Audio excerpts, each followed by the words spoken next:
imperative. We got to save this country. We swayed the election, everybody. The manosphere.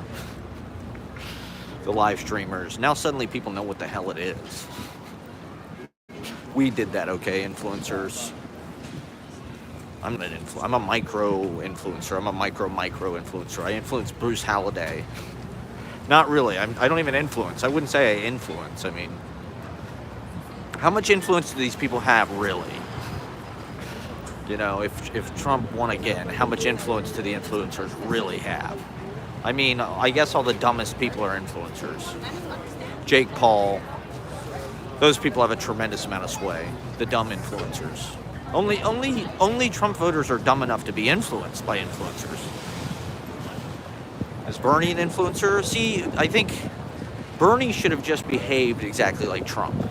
If Bernie had the personality of Trump, we'd all be better off. If Bernie just behaved like an asshole and took over the Democratic Party and made fun of all the other candidates and buried all the other candidates, that would have remade the Democratic Party in the same way that Trump remade the right wing. Because people liked Bernie, right? I mean, Joe Rogan endorsed Bernie. So Bernie should have just been a douchebag and just taken over the fucking left wing. They deserve it. Who's going to take over the left wing? You know, that's the thing about the left wing is they're sensitive. They feel like they're doing good for other people. They're not like Trump. They're not just selfish fucking assholes. Or I don't know, maybe they're selfish assholes in a different way, but influencers are the new celebrities. I think that's what we're finding. And it's more dangerous than ever to be out here live streaming. You know, now people are onto me. They're going to think that I'm some kind of, well, okay, so here is one of the talking points that I'm hearing. Right, it's like the left wing needs like a Joe Rogan.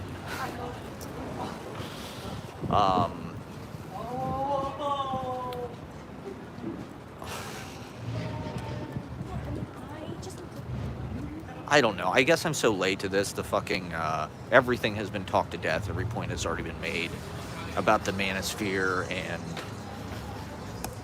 the demographics. And, you know, I mean, part of what is frustrating about that is there really wasn't a lot of discourse before the election about any of this shit. Now people act like they know exactly, like, oh, it was about the economy, and why didn't the Democrats do this and this and this? And it's like, well, nobody really fucking knew. They thought it was a toss-up. You know, people, I thought Trump was kind of on his way out just from watching. You know, I had tuned into a couple of his fucking speeches, and they were pretty insane, to be honest. He's talking about Hannibal Lecter and shit, and I'm just like, man, anybody that's watching this has got to see that this guy's kind of declined. Put On. It was written by Put On. It was written by Politico, and it was published sometime in October. It was published like mid-October, talking about Democrat problems with young men and the manosphere and all that shit. Joe Rogan, why did you know? And so it's like, you know, to some degree, I don't know. It's just interesting how these election results are shaping how we think about ourselves, and they will change. I don't know. Like it's even changed like the psychological. Like Trump has he's made America his bitch. You know, he's I'm a fuck you till you love me type guy. And so, you know, the election results would lead us to, I mean, first of all, the idea that he's got a mandate or was some kind of landslide is like absurd, because he did win. He only won 50.1% of the popular vote. You know, it wasn't like he won, you know, 60% of the fucking popular vote or something. Should I maybe not go this way? Or working on the street. He won 50.1%, you know, barely over 50%. So it's not like he has a super majority or anything like that. Just how they're selling it to us. I think, as a lot of the fucking pundits have already said, the vote was largely reactionary, and I would say that it was a failure of the Democrats of their messaging, because there really wasn't a whole lot of talk about policy or what the Democrats have accomplished. Like taming inflation, if that's everybody's fucking big issue, is the price of eggs, which is kind of how people are retroactively, before the fucking election, nobody knew. It was a toss-up. It was like, oh, is it going to be about women's rights? What's it going to be about? That Biden's got the economy under control. The election seemed like it could have been about any number of things. It didn't seem like, like now where it's like, okay, of course all these fucking people are pissed off about the economy, and that's why. It's like, well, if the Democrats had better messaging, people would understand that the economy's not doing that bad. Inflation is right back down to where it's supposed to be at 2%, and that's largely because of Biden fucking economic policies. Whereas Trump economic policies, see, this is shit that they didn't talk about. The Republicans sell the sizzle, not the steak. Trump is all fucking sizzle. There's no fucking steak. There's a Trump steak. There's some kind of GMO miracle meat or something. And, it's about perception versus reality. People think that Trump is a fuck you to the establishment, to the war hawks, to the status quo, to the CIA, to the deep state, to the people that try to brainwash us and put fluoride in the tap water and shit. That's all it is. It's a big we are not satisfied.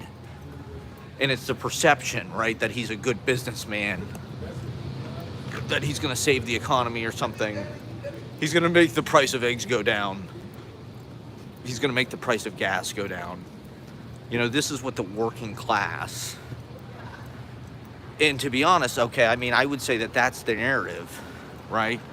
Is that the Democrats abandon the working class. The perception that the economy is bad or people are struggling because, there's all these migrants coming over, getting free shit, getting free sex change operations in jail. The Democrats are completely allowing the Republicans to shape that narrative. There's criminals coming into this fucking country eating cats and dogs. And to some degree, and I think it's happening right now in a way that's even kind of scary, is like the Trump thing has been so normalized. I think you can see that in the SNL impressions, right? When Trump first happened, they got Alec Baldwin, and they did fucking Kate McKinnon Hallelujah and shit. It was like this big celebrity spectacle, liberal guilt, him, like whatever. Then they got this James Austin Johnson guy, right? Over the last couple of years, he's been doing Trump. Or even Shane Gillis, right? Shane Gillis does Trump.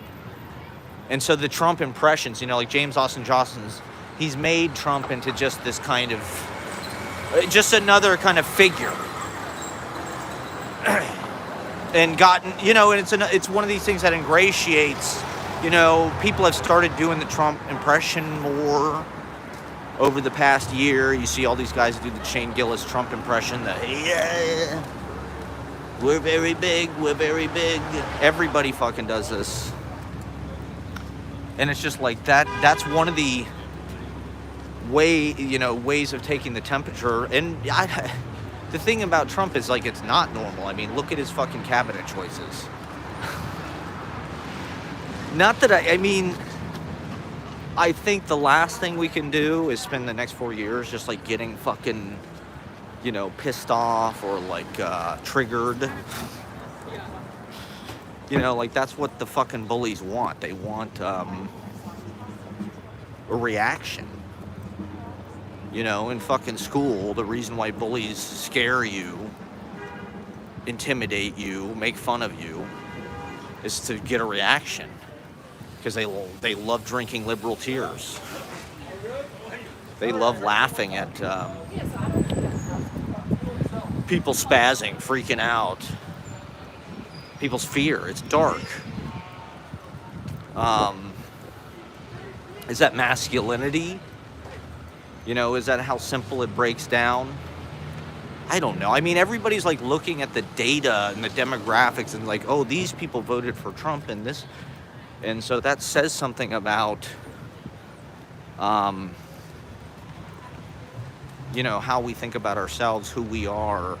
You know, more Latinos voted for Trump this time around, right? More Hispanic voters voted for Trump, even though he's racist.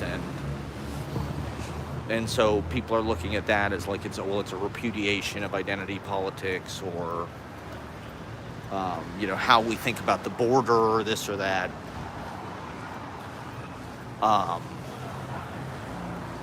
You know, which like Trump really is a fucking maniac. I don't know how much they'll be able to actually accomplish. You know, the first time around, they really didn't know how the government worked. Thankfully. And there was this huge resistance, right? I mean, people came out protesting immediately. I think these election results have like quelled that, or I don't know. Maybe it took people off guard. I mean, the women that I know, that's right, we're out here in the field, we're deployed amongst the coastal elites here. We're on the street asking people what went wrong. How do we fix this? Hey, I've been in the manosphere, okay? I've been out here trying to preach my liberal working class. I saw this guy, I don't know if you follow this guy on YouTube, Caleb Maupin. He's like a socialist, I'm pretty sure. He's like a Marxist-Leninist. This guy was like stoked that Trump won. His whole fucking live stream. And I started watching him during the pandemic because he's like a socialist. So I was like, okay, I'll listen to this guy. He was like one of the few things that I found. His whole fucking live stream was about how he was stoked that Trump got elected. You know, it would have been really dangerous if Kamala got elected. Yeah, you know this guy. And then he was stoked that Tulsi Gabbard. He was stoked that Tulsi Gabbard read his book. Apparently Tulsi Gabbard loved his book. So he thought he was going to like have some influence on like Tulsi Gabbard, who's going to be the head of the intelligence. So it was like Nazi-esque, the way the guy was like sort of psyched about, you know, he might get some kind of position or have some kind of influence. And it's like, people really don't know what they just voted for. That's what I mean, they voted for the sizzle, not the fucking steak. They don't know what the hell they just voted for. Ooh, I gotta get this.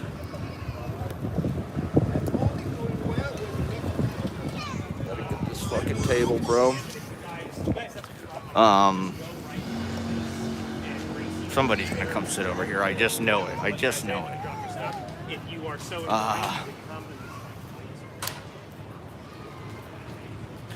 Yeah, so it's like, I also saw this video. It was from, I don't know if it's Jimmy Dore. It's like one of these kind of like conspiracy theorist YouTube streamers talking about he's already betraying us with these war hawk picks for his cabinet. This guy from Fox News, who's like a white supremacist crusader. It's like, this is something that I've talked about on my live stream many times. It's like, people who think Trump is like the anti-war candidate, it's like, are you out of your fucking mind?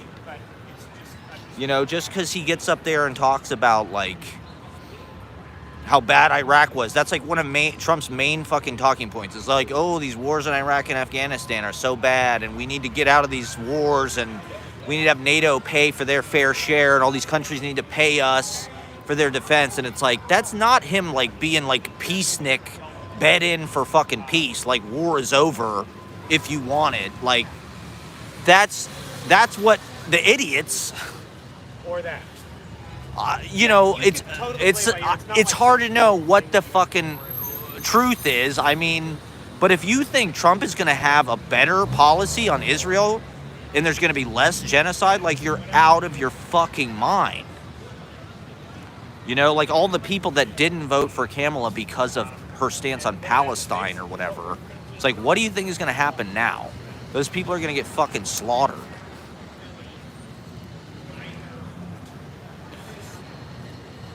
They're going to build a bunch of condos on their fucking bones and put Trump's name on them. So it's like, I guess there was a lot of apathy.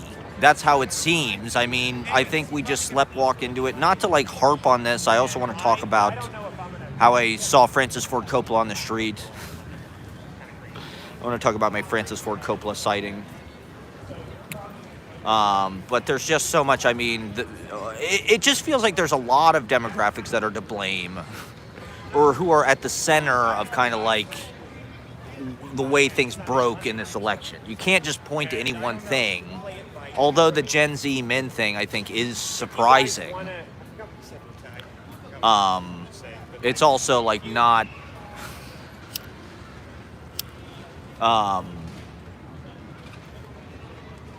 shocking.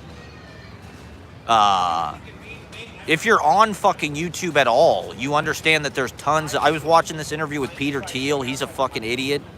Bari Weiss had Peter Thiel on. He's fucking gross. He's kind of like Roy Cohn. He's got this weird tan, like you can see his veins. He looks like hairless, or I don't know. He's got this kind of slithery Roy Cohn vibe. And it's amazing Elon Musk could just buy the whole government for $130 million. That's the best. Twitter cost him $50 billion or something. He was able to get the U.S. government for a very low price. I guess this is like a lack of education in men. This is why they're watching. Nothing against these podcasts. Like you can watch Theo Von or Rogan. It's like, they're not bad. Theo Von's pretty smart. He's pretty funny. He's a soulful guy. He reminds me of, he's just like a dude from the South. I don't know. Working class, young Gen Z guys or whatever. There's also a lot of money and time and care spent platforming these guys. They have their own fucking services. Kick. They have their own fucking streaming services and shit. Truth Social. Twitch. Like we were saying, Trump went on streaming shows. I've never even heard of these people. Aiden Ross. I never even heard of this guy. I guess I'm a typical libtard. Right. That's probably right. We need to get in the creepy manosphere, I guess. I don't know. It's like they want some sense of edginess. They want some sense of like young guys. I don't know if they want to be cool or something. They have to feel like they're kind of doing something dangerous. Or the honey badgers. Is that a meme? What are the honey badgers? I'm not familiar. Forgive me. So honestly, see, this is shit like you could maybe just fucking Pepe the Frog or whatever. I don't know. And people act like this Hassan guy. This guy's gonna be like the left. The thing is, there are like leftist podcasters. There's Chapo Trap House. There's Cumtown. There's fucking Stavros. There's Adam Friedland. They're not necessarily like overtly, but Karen Shawn. This is all good stuff. We got Dave Malinsky in the chat. We have to do a interview with Dave Malinsky. We got to do a in-person. Leftists, their second thought. There you go. See, there's a whole YouTube culture. I don't know why it doesn't pop up in my results. Why am I seeing fucking, at best I'll see like Majority Report with Sam Cedar. This Hassan Pike guy or whatever his name is has started to pop up more. They're trying to sell him like he's like the leftist, I don't even know, Rogan or something, but it's like, these things happen organically. The thing about Rogan is, like, he was already famous. Friday night. For whatever reason, he was on fucking news radio. You know, he was on Fear Factor. He probably is a fucking plant or something. He's probably been an asset for a long fucking time. Why the fuck did Joe Rogan get famous? Familiar with Vaush? No. Who's Vaush? I'm not familiar with any of the fucking online YouTube leftists. I mean, like I said, I watched that Caleb Maupin guy a little bit because he popped up in my stream one day. But I was surprised that he was so psyched that fucking Trump had won. It's like, you're stoked about this. Like, what do you think he's gonna do? You know, you think he's gonna fucking... I don't even know what to believe anymore. You know, like, maybe Trump is gonna be some kind of, like, innovative... I doubt it. I really doubt it. He's got, like, a cabinet of curiosities that are all fucking extremely eccentric, possibly malignant, kind of like sociopathic, charismatic. You know, they're all like super villains.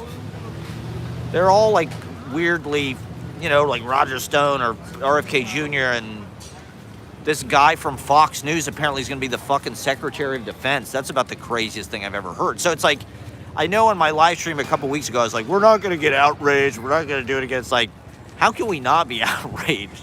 If we're paying attention as a citizen, you're just like, wait a minute. What did they do? And granted, like, maybe it is just trolling and it's like, okay, I'm not going to react. I'm just going to be in my own little leftist bubble. Check out More Freedom Foundation. All right. These are all good recs in the chat from Dave Malinsky. We'll have to go back. Yeah, Huckabee is... See, that's exactly what I'm saying. It's like, what the fuck did people expect? Like, Huckabee... What is he? He's the secretary of what exactly? Is he like an ambassador? What is Huckabee? I forget exactly what Huckabee's position is, but like... The fact... Like... You know, this is, young men are not doing this research on Trump to find out, like, who fucking Huckabee is or, like, what he stands for. They don't give a fuck. They just, like, you know, oh my God, Trump got shot, or like, oh, he worked at McDonald's. Wasn't that fucking hilarious? And they're watching the Jake Paul, you know, Mike Tyson fight. Ambassador to Israel. I mean, you know, if anyone has paid attention to Trump's Israel positions at all, he's incredibly pro-Israel. He's Netanyahu's wet dream of, like, a president. Like, he's not, like, some pro-Palestinian, like, fucking keffiyeh-wearing activist. You know, just because Barron Trump goes to NYU doesn't mean he's fucking, you know, protesting at Washington Square Arch and shit. It's like these people want to crush. It's real estate, and they don't give a fuck about. They get hard from genocide. These are Andrew Jacksonian fucking maniacs. And the Elon thing, it's like, you know, this is uneducated young men's idea of like, why aren't they listening to Scott Galloway? Scott Galloway has been tirelessly campaigning on behalf of young men. All I see are fucking Scott Galloway videos. He's talking about class or how young men have been left behind. He's got all these statistics and shit. How Harvard should admit more people, right? The problem, they could admit 15,000 people a year. But higher education is based on this exclusivity. Okay, this is something I wanted to talk about. Trump, one of the first videos I saw after he got elected, Trump is proposing these anti-DEI grants or something for people that feel like they've been discriminated against because of DEI. White people who feel like they've been passed over can apply for these Trump grants because of higher education being too woke. You know, it's because of all the wokeness. These are like anti-woke measures. So I might apply. Just kidding. It's like, I don't know. Get ready for 4 years of laughs, everybody. You just gotta have a sense of humor about it. I mean, what the fuck? You know, it was a rainbow coalition that voted for Trump. It wasn't just white people, okay? Not this time. It wasn't a bunch of alt-right white supremacists. He won the fucking popular vote. He won all the fucking swing states except, I don't know, Minnesota or something. The son of a bitch. Like, he's the worst possible person you could give total, absolute power.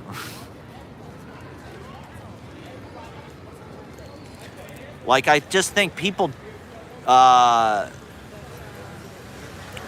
don't know. It seems this time they're really, like, energized to, like, really fuck the government up. They're going to cut $6.5 trillion in spending. The Doge, right? Like, that pisses me off. People who watch my live stream know I hate fucking Elon Musk. And I'm constantly bitching about Elon Musk all the time and how he has too much fucking power. He's a dumb young guy who watches Jake Paul's idea of, like, a genius. You know, like, oh yeah, Cybertruck. We got Cybertruck in the warehouse, in the White House, everybody. Are you happy now that we have Cybertruck in the fucking White House?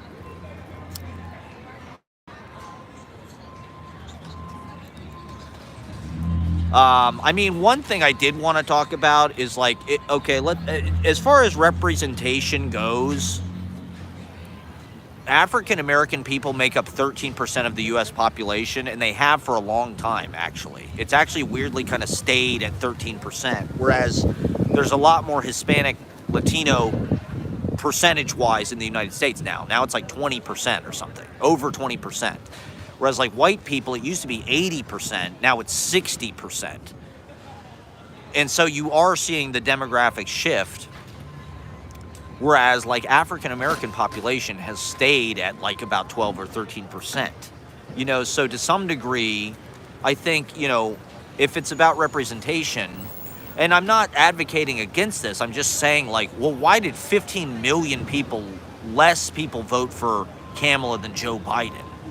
15 million less Democrats voted in the election. That's, like, kind of crazy. And it's like, well, you know, if 13% of the U.S. population is probably like 40 million people or something, 60% of the U.S. population is like, you know, 180 million people or something. 200 million people, something like that. And, I don't know. There's just going to be less turnout. I don't know. The Democratic thing is outdated and everybody fucking knows it. The whole DNC is still like this weird top-down control thing, Hollywood control thing. It's like there's been all these, the Diddy scandal, right? Biden and Kamala focused way more on economic issues and were ignored.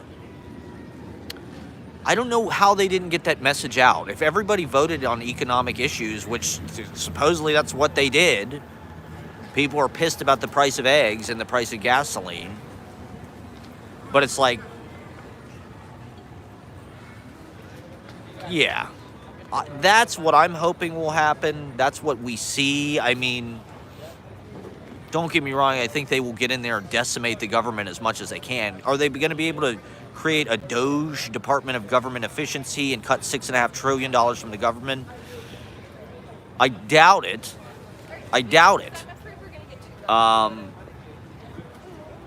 We'll see, I guess. We'll see how far they get. I mean, there's definitely a lot of people who want to destroy the U.S. government and privatize the fuck out of everything and offload expense to the taxpayer, to the underclass, or deficit spending or whatever. Okay, love you, Ashley. We'll see you in a little while. Okay, I do also want to talk about how I saw Francis Ford Coppola on St. Mark's Place.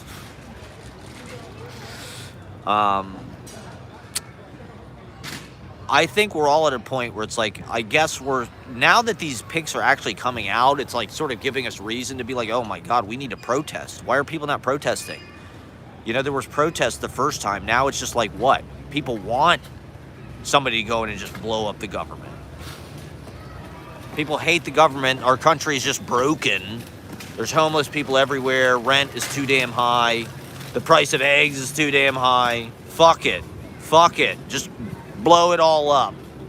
Get Trump in there to kick everybody's ass.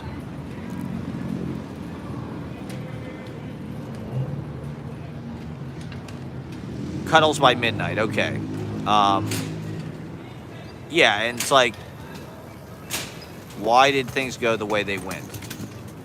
I mean, I think hindsight is 2020. And the Democrats do need like a fucking...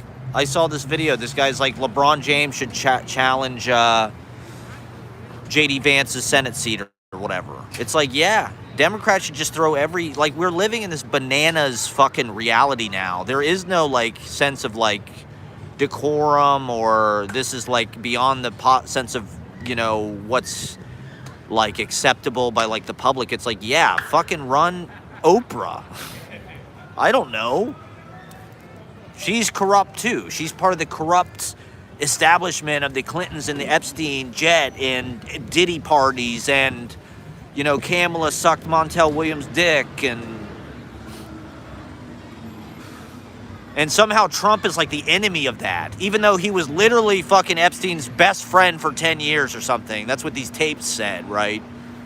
Epstein's like, yeah, we were best friends for 10 years. It's like, yeah, but, oh, Trump's the one that's going to, like, go in there and, like, make the government less corrupt.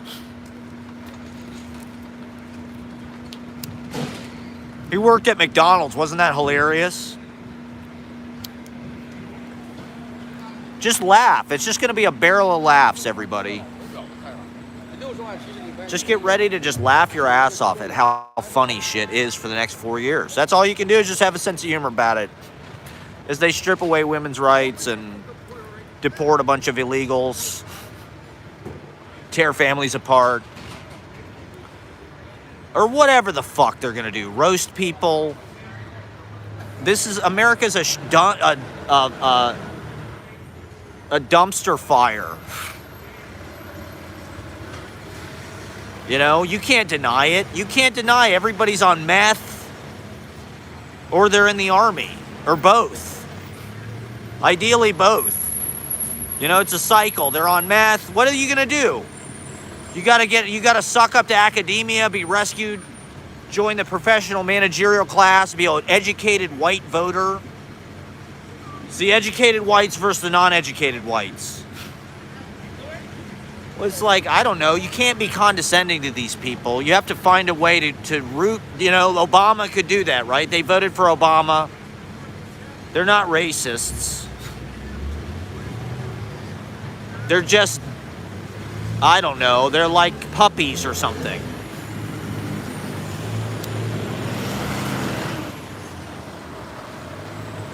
You just have to give them a little attention.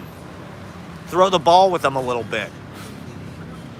I mean, that doesn't mean send Beyonce there, you know, or send fucking John Krasinski, the sexiest man alive. The religious leaders. I mean, people voted for George Bush twice, you know? I was shocked when Bush got reelected. Like, you can't, this has been America. You know, Nixon won in a landslide. Like, Reagan won in a landslide. Like, this country will vote for fucking Republicans. God knows why. The American public has the memory of a fucking fly. They don't know what happened to them or who did it.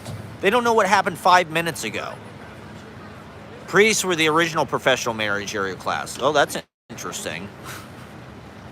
Academia is the new church. The church of tenure. I had a line in one of my poems about the church of tenure. And what that, I don't know, whatever. I guess it's science. You know, academia is all about, like, facts, science, intelligence, anti-racism, woke politics,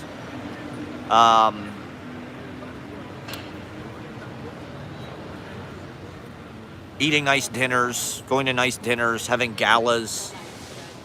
It's, I don't know, it's for rich people. It's fun and the lights and things, but as you can imagine, as a little It's like a carrot to dangle over the working class. You know, the working class fucking suffers. They have to use their bodies. They're in physical pain. You know, that was one of the curious things about when I was younger in Columbus. You know, you'd meet these people every once. I wrote a short story about these guys who were like roofers. And it was based on this guy I met who lived next to one of my buddies, and he had fallen down like a set of stairs or something. So he had all these spinal fusions and shit. You know, he had fallen down like these concrete stairs at his job. And so he had all these spinal fusions where like he couldn't move and he had to do drugs all the time just to like manage his pain. You know, he's an alcoholic, and it's like because he worked construction or, you know, some shit. He was a carpenter or something. You know, it's like that's what men are like. I saw it's like you make 33% more if you work in like, if you're an electrician, if you're a plumber, if you go to vocational school. You make more money if you go to vocational school than if you go to actual college, if you're a young man or whatever. And that's what I see with my brothers, is like my one brother is really good. He could be an electrician. He's really good with like motherboards and circuits and signal flow and all that kind of shit and current. And then my other brother is really good with his hands, carpentry, building stuff, making things.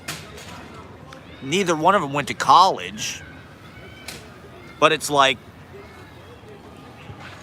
that's what my generation was taught, was like, that's the only way you're gonna make it out of your working class poor person life is by going to college, right? Oh, I'm the first person in my family to go to college.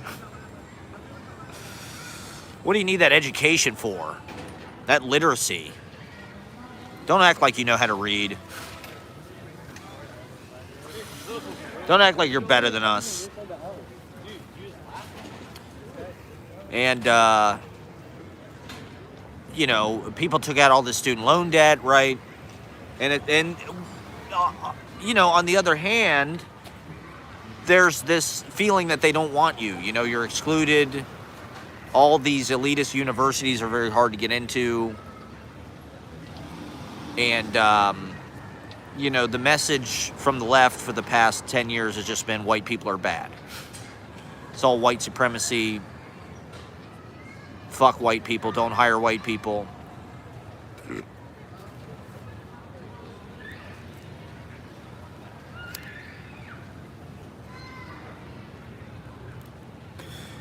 So we got another white guy president.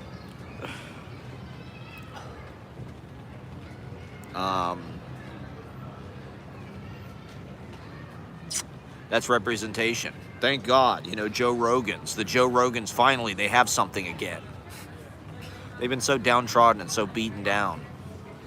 I don't know. I mean, these young men are lost. It's a corny like cause.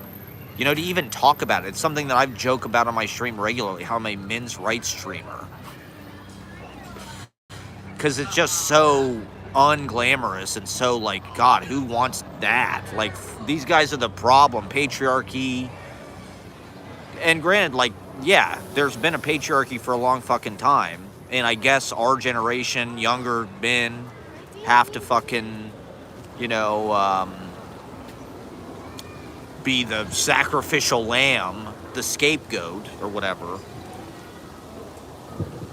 Will this election, you know, change people's minds, change people's course with that, and be like, hey, maybe we should do something. Let's create a bunch of podcasters so we can reach these fucking lost young men. It's like, I don't know, it's not just that, you know, that's part of like an organic ecosystem. Or there's tons of dark money.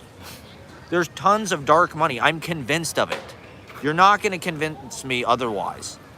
You know, that there isn't tons of dark money funding this like youth to alt-right manosphere pipeline or whatever. I'm definitely just being a citizen of YouTube. YouTube is extremely right-wing. So is Twitch. Twitch is more right-wing. That's why I left. Because I would just get trolled by fucking Trump teenagers who thought it was cool to like, you know, the Dems are just Pelosi and Chuck Schumer and George Soros. They're the establishment. And yeah, on YouTube, it's Jordan Peterson, it's Joe Rogan, JRE Clips, JRE Experience, or whatever it is. It's Theo Vaughn. Dude, these guys are filling stadiums, okay? Bert Kreischer, Tom Segura, these comedians are filling arenas. Like, that means there's shitloads of people out there who are their audience. Like, the Democrats, who's filling an arena? Chris Rock? Is Mark Maron filling an arena? I don't think so. Yeah, communism. Remember Che Guevara t-shirts? Rage Against the Machine? It's sort of a similar sentiment. It's just like, fuck the establishment, fuck the CIA. The fucking CIA does all these coups, and it's like Trump is going to be the ultimate dictator. You know, they coup d'etat America using their own stupidity. You know, and I do think that like wokeism is a part of that. You know, it's a counter centrifugal measure. It's essentially saying the same thing. You know, which is just like it alienating all these fucking people. And it's alienating, you know, even people that are supposedly benefiting from it. You know, Latino voters, black male voters voted more for Trump.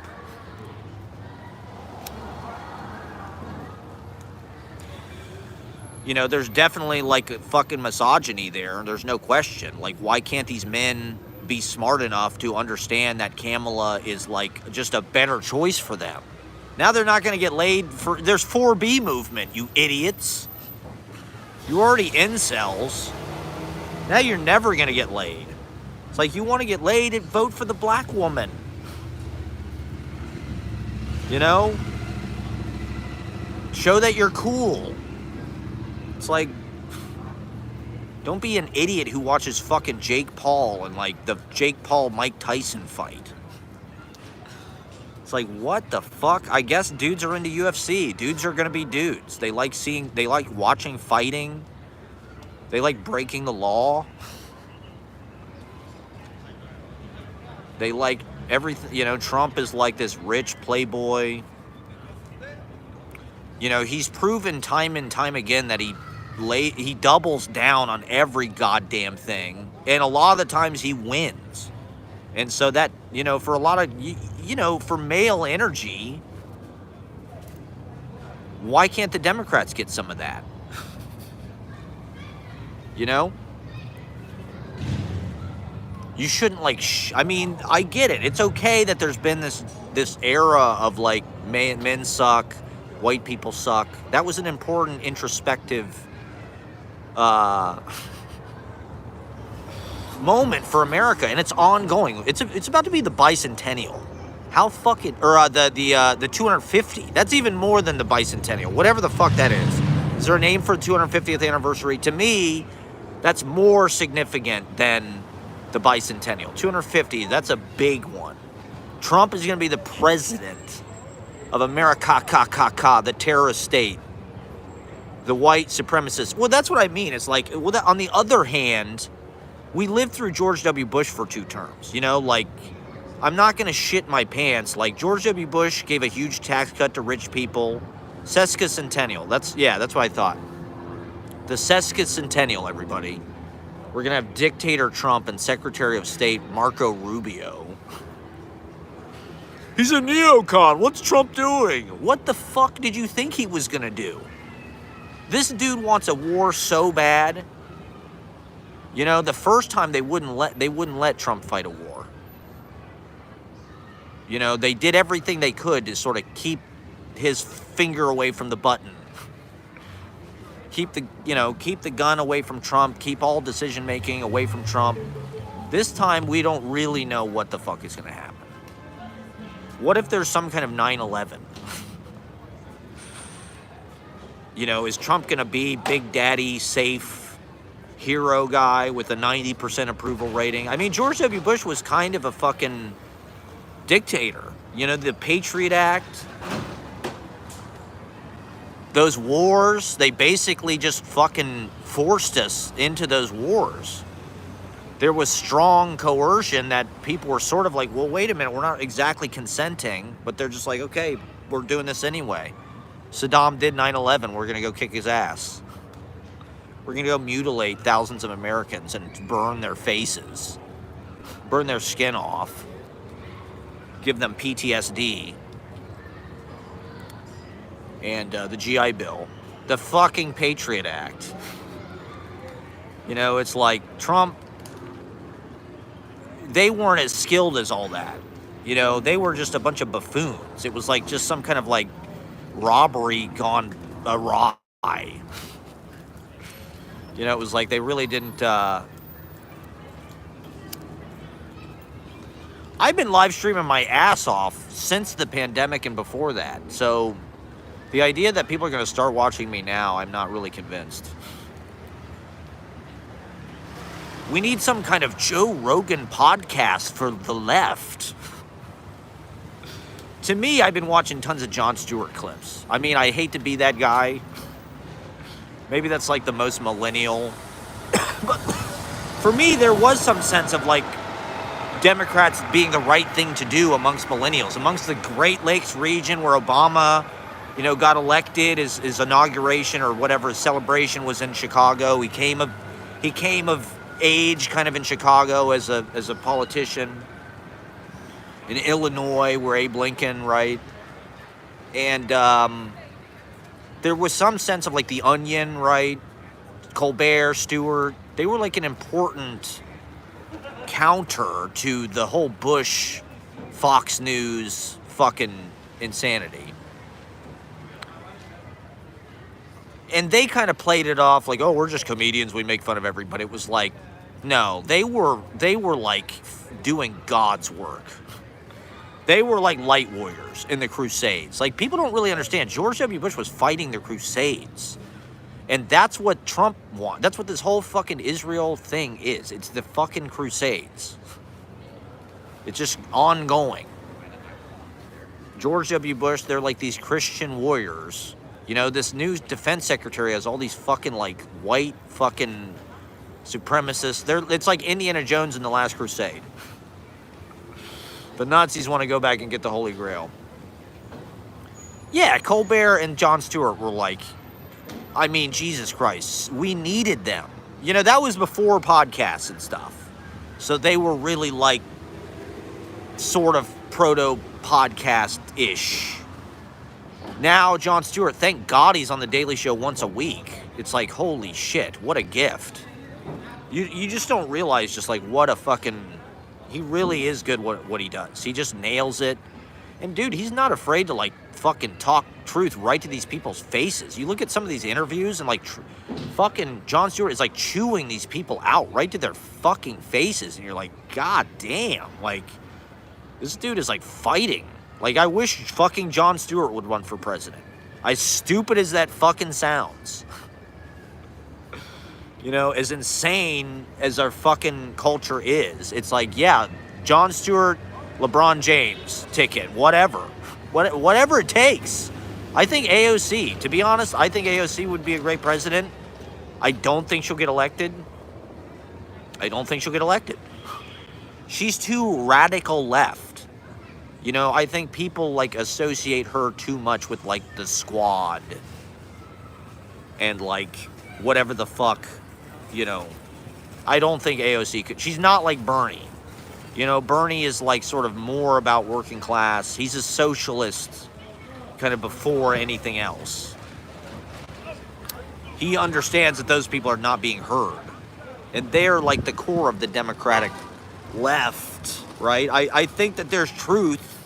The Democrats sort of have no pants on because, like, there's definitely truth to the idea that the left, there is no left. You know, the Democrats are sort of like this, like, distraction or surrogate or, like, way of blocking, like, an actual left. And that, you know, the Democrats disavow the working class. They don't want to talk about the middle class or creating, you know, unions, creating a because they are in the pockets of, like, these corporations and shit. One thing I did want to mention, okay, even though the prices of things have gone up, real wages have also gone up. I think that's something that people are not taking into account is, like, technically, I know people don't want to hear this, but economically speaking, like, our purchasing power, I think, is actually better than it was, or at least comparable, because real wages have gone up. People are making a lot more money than they used to, at least in some places, you know, like New York, LA, you know, these blue cities and shit. It's like the minimum wage is $15 or $20 an hour. It was not like that 15 years ago. The minimum wage was $7.50 or something, you know? So it's like people are making more in their wages. We're getting fucked because the corporations and the real estate are raising the prices of everything in reaction to that because they can. And they're blaming it on, you know, inflation and stimulus package or whatever. But the fact is they don't want to pay people $20 an hour. And so they're basically making $20 an hour worth what it was when it was $7.50 an hour by making everything super goddamn expensive. But real wages have gone up. Yeah, I think Jon Stewart would fucking probably, he would be able to fucking own Trump's ass in a debate.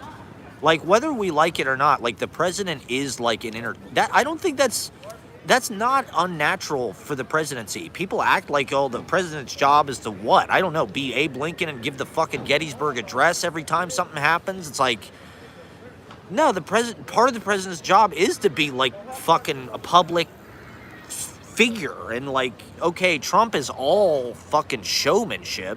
He's all smoke and mirrors, but, like, you know, the Democrats, that's not a bad thing. You know, Clinton playing the saxophone in Arsenio is not a bad look.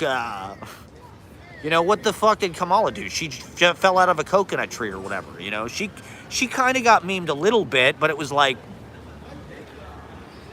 get a charismatic fucking leader, for Christ's sake. You know, Hillary, not charismatic. Joe Biden was charismatic, but he aged out of it. You know, he was too fucking deteriorated, unfortunately. You know, Kamala, not really charismatic. Jon Stewart, very charismatic. You know, I also think the people are underestimating, like, the fact that they switched out the candidate. I mean, that's a very weird thing to do. And, you know, now everybody's like, oh, Biden was a transitional candidate and they should have had a primary. He should have stepped out sooner. It's like, yeah, I get that. But honestly, I don't know. They should have, like, Biden's not doing a bad job. He's bad in the debates. He's bad at speaking. He's clearly physically and mentally, like, tired and deteriorated. But, like, as long as his administration is doing, you know, supposedly he's, like, I haven't really been paying that much attention because everybody was so burned out on politics from the first 4 years of Trump. But, like, apparently his administration is, like, one of the best presidencies, you know, of our lifetime. If not, you know, he's done a great job in a lot of different ways that he doesn't get credit for. Because people just focus on the optics of, oh, God, he's old and he's losing his train of thought and... You know, he's certainly lost a step or two or three or four or five or six, but, like, who gives a fuck? You know? Like, it's a purely ceremonial fucking... Like, look at Reagan, right? He was, like, neurodegenerative. during his second term. It's like, did anybody give a fuck? Like, no, they love fucking Reagan. They still talk about him like he's the greatest fucking president or whatever. They morons.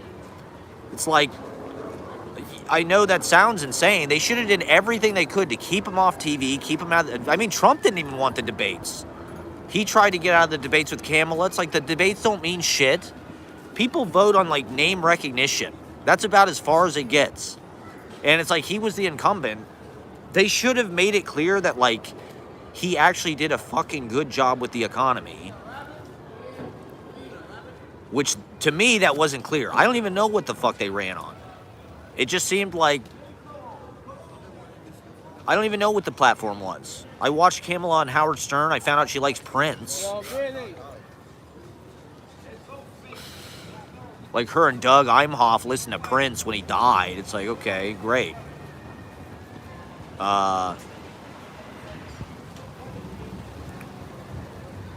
come they raised the price of the burrito to over $15 at the fucking place I used to like to go? We need burrito prices to go back down, Kamala. We're struggling out here. Our health is deteriorating because of this. Why aren't you fighting for us?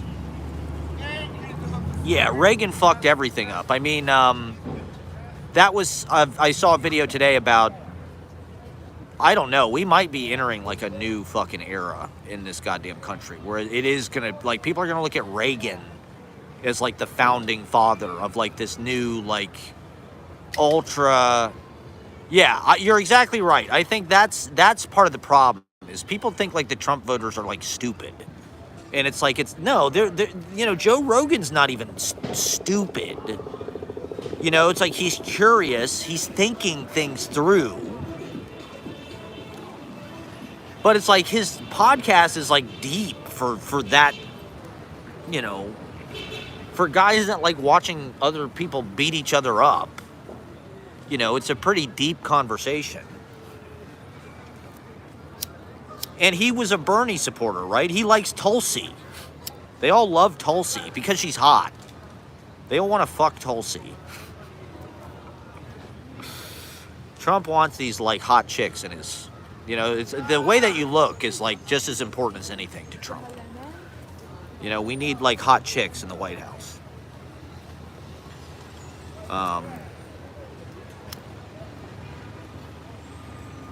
It's a misogynistic America.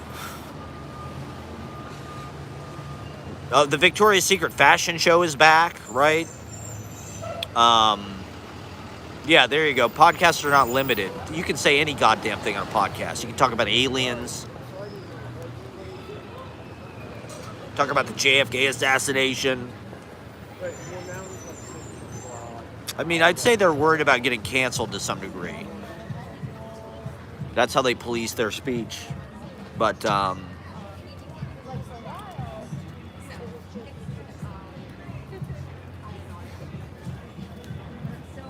yeah, I don't know. I mean, they're Elon Musk fanboys. They're Rogan fanboys. And now they're in the White House. Who knew? Who knows that these people would have so much power? Maybe we're giving them too much credit. Yeah, you can have a 3-hour conversation. Well, that's part of the criticism of Kamala, right? She wouldn't go on Rogan because apparently she wanted like this 45-minute, tightly kind of like scripted thing. They didn't want to do that. She wouldn't fly to Texas or something. She wanted to go on SNL, the legacy media, which is what the Democrats always do. They think that that still matters. You know, they think NBC News is like the arbiter of like truth in this fucking country. And even these fucking, I mean, Jesus Christ, I saw something about how MSNBC's ratings had plummeted like 40% after the election. People are so like, they feel lied to, I think. You know, MSNBC and all these people have been stringing them along like, you know, there was some kind of 50-50 chance or Kamala was like a shoo-in. And like clearly they're just not doing a good job because they lost. And so I think for leftists on YouTube, it's an exciting time to get in, you know, and I don't know, try to create some kind of fucking counter ecosystem. Dave Malinsky gave a lot of good recommendations in the chat. John Stewart pointed this out 20 years ago. Yeah, podcasts have been around. You know, Joe Rogan has been around for 10 or 15 fucking years. He built up his audience. But like I said, he's a UFC commentator. He already had this kind of career that he could get his audience into his podcast. That's the hardest part, I feel like, is like me. I've been live streaming to fucking 40 views or 50 views for like years. And it's like, could I make it tighter? Could I make it more succinct? Could I make it more impactful? Have more of a user-friendly interface, have a better camera, better sound, better presentation. To me, I like the guerrilla style. We're all news organizations now. I saw an article, we're all media outlets. Everyone has a legitimate claim to being a media outlet now. And it's true. Like, we're in a race for an audience. Like, however you can fucking get an audience on Instagram, TikTok, YouTube, all of it together, triangulating all the apps to build your audience. Like, it's a gold rush. And this is something I've been talking about. And, you know, if you can get 15 million people to watch your fucking Instagram reel, it's like you've got 5 times the audience that NBC does. That is crazy. And that's unprecedented. And so, I'm not good at that. I don't know how to get 15 million people to watch my fucking videos. You know, I'm kind of my whole approach is anti-corporate media. I don't like all the graphic interface and bullet pointing or I don't know. It's not that I don't like it. It's just like the idea is you should be able to do it with no money from anywhere. Just, you know, that's class warfare to me. Getting on YouTube with absolutely no money. Like, that's why I make vlogs. That's why I make the work that I make. Because it's fucking free and it's a way of showing like, okay, you don't need to be some rich kid with a fucking Scarlett camera or whatever the fuck it is. You don't have to buy a microphone. You don't have to do it the way every fucking buddy else does it. And this reflects my Whit Manek values about being a foot and lighthearted in the open air. I'm a plein air painter, you know. I like being in the streets. And I like sort of spinning these kind of organic webs of hearsay, personal opinion, my own punditry, you know, my own take. You know, the cowards are still on Twitter. It's like, why haven't you been on YouTube? Why haven't you been streaming? Why haven't you been pontificating, pondering, sermonizing? I'm ready, you know, that thing you said about being a Facebook whale, I thought that was ingenious. I'm like, yeah, for better, you know, I was so anti-web for so long. Until the pandemic, I was very, like, anti-Instagram, I mean, I was on YouTube, but I didn't live stream at the time. I'd post videos, but I really hated Facebook. Now it's just like, for better or for worse, these are where the audience is. These are the media, you know? This is the streaming network. You know, if you can get people to... You're shooting yourself in the foot if you're not using all of them. You know, you have one audience on Facebook. You have another audience on Instagram. You have another audience on YouTube. You have another audience on TikTok. You have another audience on Twitch. The fact that live streaming video games is like the biggest type of streaming is the lamest thing in the world to me. Like, to me, I work so hard at this. What I do when I do this, not that I'm necessarily making the most, like, brilliant points all the time, but, like, I really do, like, try hard. And I, like, doing this for 2 hours straight, all, you know, on the street. It's not, and trying to offload, like, the content that I've been working on sort of psychologically in my mind, you know, It's like, these are my essays. This is my op-ed. This is my David Brooks, Maureen Dowd, whatever the fuck, New York Times op-ed. It's unbelievable to me that that's a job. That David Brooks, like, gets paid to just, like, give these really stupid opinions in, like, the biggest newspaper in the fucking English-speaking American world. Like, 3 times a week or whatever. It's like, what? What makes that guy qualified?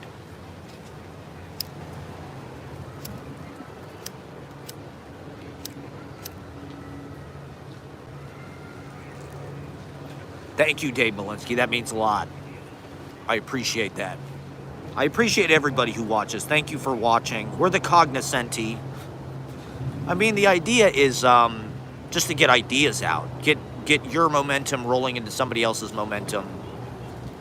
You know, you don't have to agree with everything I say, but I'm trying to give my landscape, my more portrait of the landscape, from what I've read, from what I've seen, my media diet. I'm assimilating it and regurgitating it out back to you.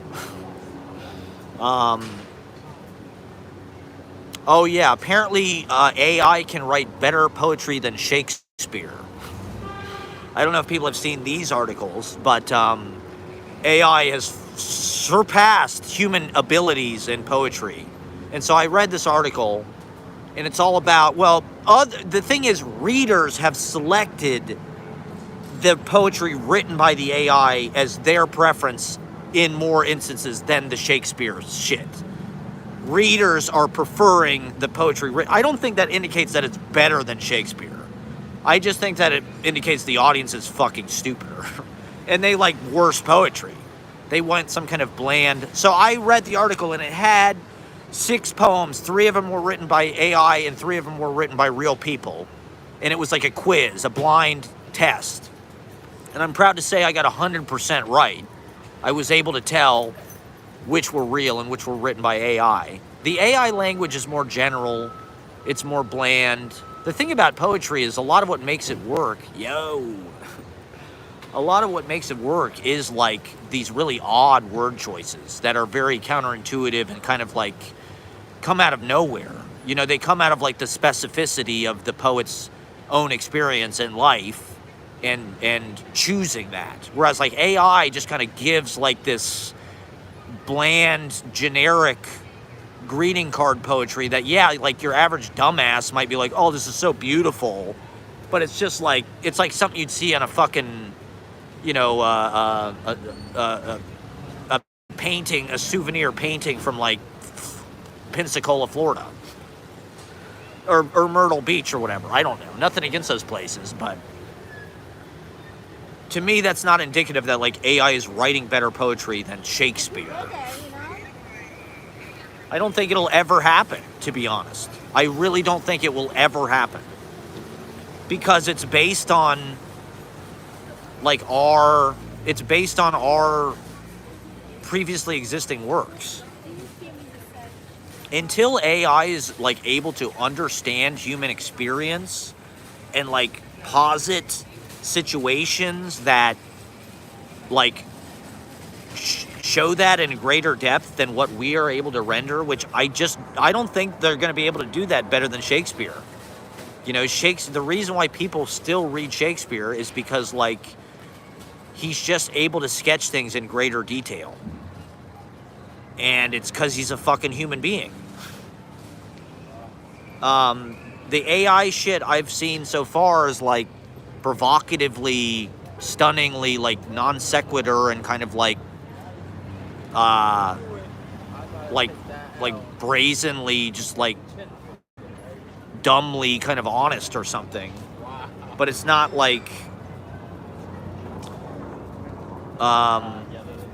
I have been consistently doing 2 live streams a week. Tuesday and Thursday I usually do in kind of the afternoon and the evening.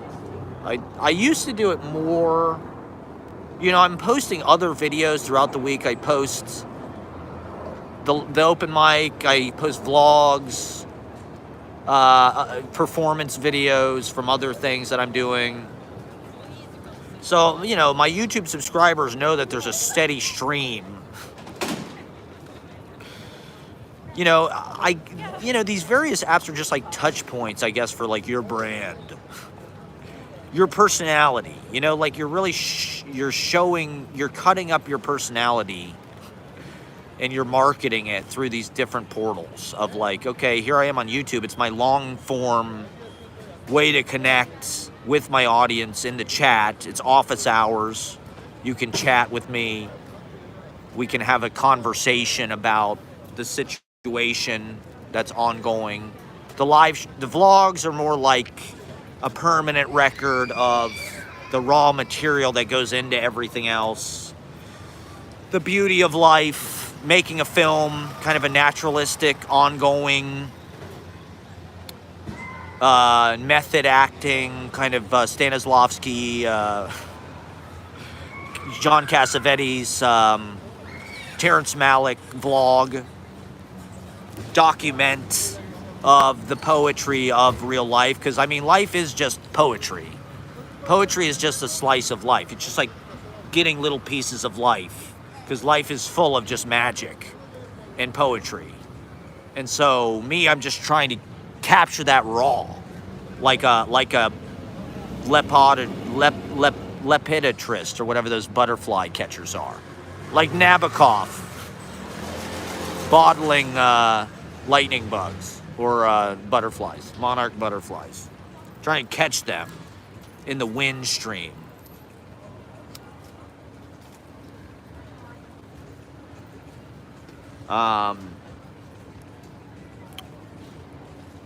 So yeah, got some exciting things coming up. I can't talk about those yet, but I've got some exciting news today, some exciting readings. Yeah, and so you touch base with your audience through these different things. For better or for worse, as artists, and I think particularly as poets, poetry is so much the art of just like bringing your own personality, your own thought process, your own life to this sort of word art. That's the window into it. You know, I think social media is in all of its forms. Literary Twitter, Instagram, Reels, stories. I don't do Threads. I'm not on Threads. I guess I should colonize that space with my brand and my personality, my persona. I do this, I do that. Why the hell not? It's free. You know, it's a free way to try to fucking get famous, or even just like, you know, having anybody watch and you know, to me it's like all culture is local. And so this is an exciting way. You know, we might be dwarfed by the Joe Rogans or the Theo Vaughns or the Adam Friedlands even, but like it's kind of exciting to even, I wish YouTube would forefront the local more, the little guy, this mom and pop, the small business. You know, if we're talking about, let's try to nurture some kind of leftist culture of live streaming and podcasting. Nurture the little guy, the small business, the mom and pop, you know, the streamer with less than 1,000 subscribers. Try to help them gain a toehold, you know, try to help them snowball into. But, you know, like I said, there's dark money, and YouTube has its own motivations for what they want to be popular and successful.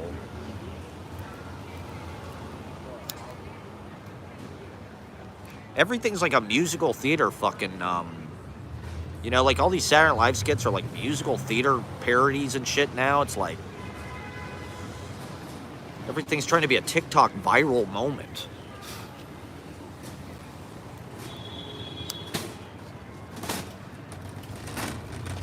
So I guess I should start making dance videos. Why the hell not? Yeah, so I do need to talk about Francis Ford Coppola. Let me just talk about that because I haven't gotten to that yet. So, okay, Megalopolis, right, has been such a huge movie for all of us. And never in my wildest dreams, you know. So the other day before, I thought I was supposed to work on Wednesday, which it turns out I wasn't because I traded some shifts. But I went to work because I'm such a pothead that I just didn't even know. And so before work, you know, it's cold, so I'm looking for some place to go. So I'm about to go into Ottendorfer Library. Musical theater is so fucking popular. This is something we need to talk about. I will get to that in a second. Let me just talk about Francis Ford Coppola for 1 second. But we need to talk about the importance of musical theater, particularly amongst men. Like South Park. You know, there's all these like bros that are into musical theater in a weird way. Not that that's a bad thing. We need to tap into that. Or Randy Rainbow. Can they get Randy Rainbow to run for office somewhere?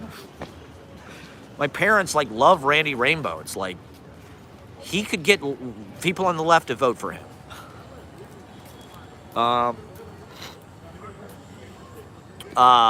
So yeah, I'm about to go into Ottendorfer Library, which is on 2nd Avenue by St. Mark's Place, and I'm outside smoking before I go in. For some reason, I'd walked over onto St. Mark's, probably to get away, because there's all these signs everywhere, right? Like, it's illegal to smoke within 25 feet or 100 feet of the fucking entrance of the library or whatever it is.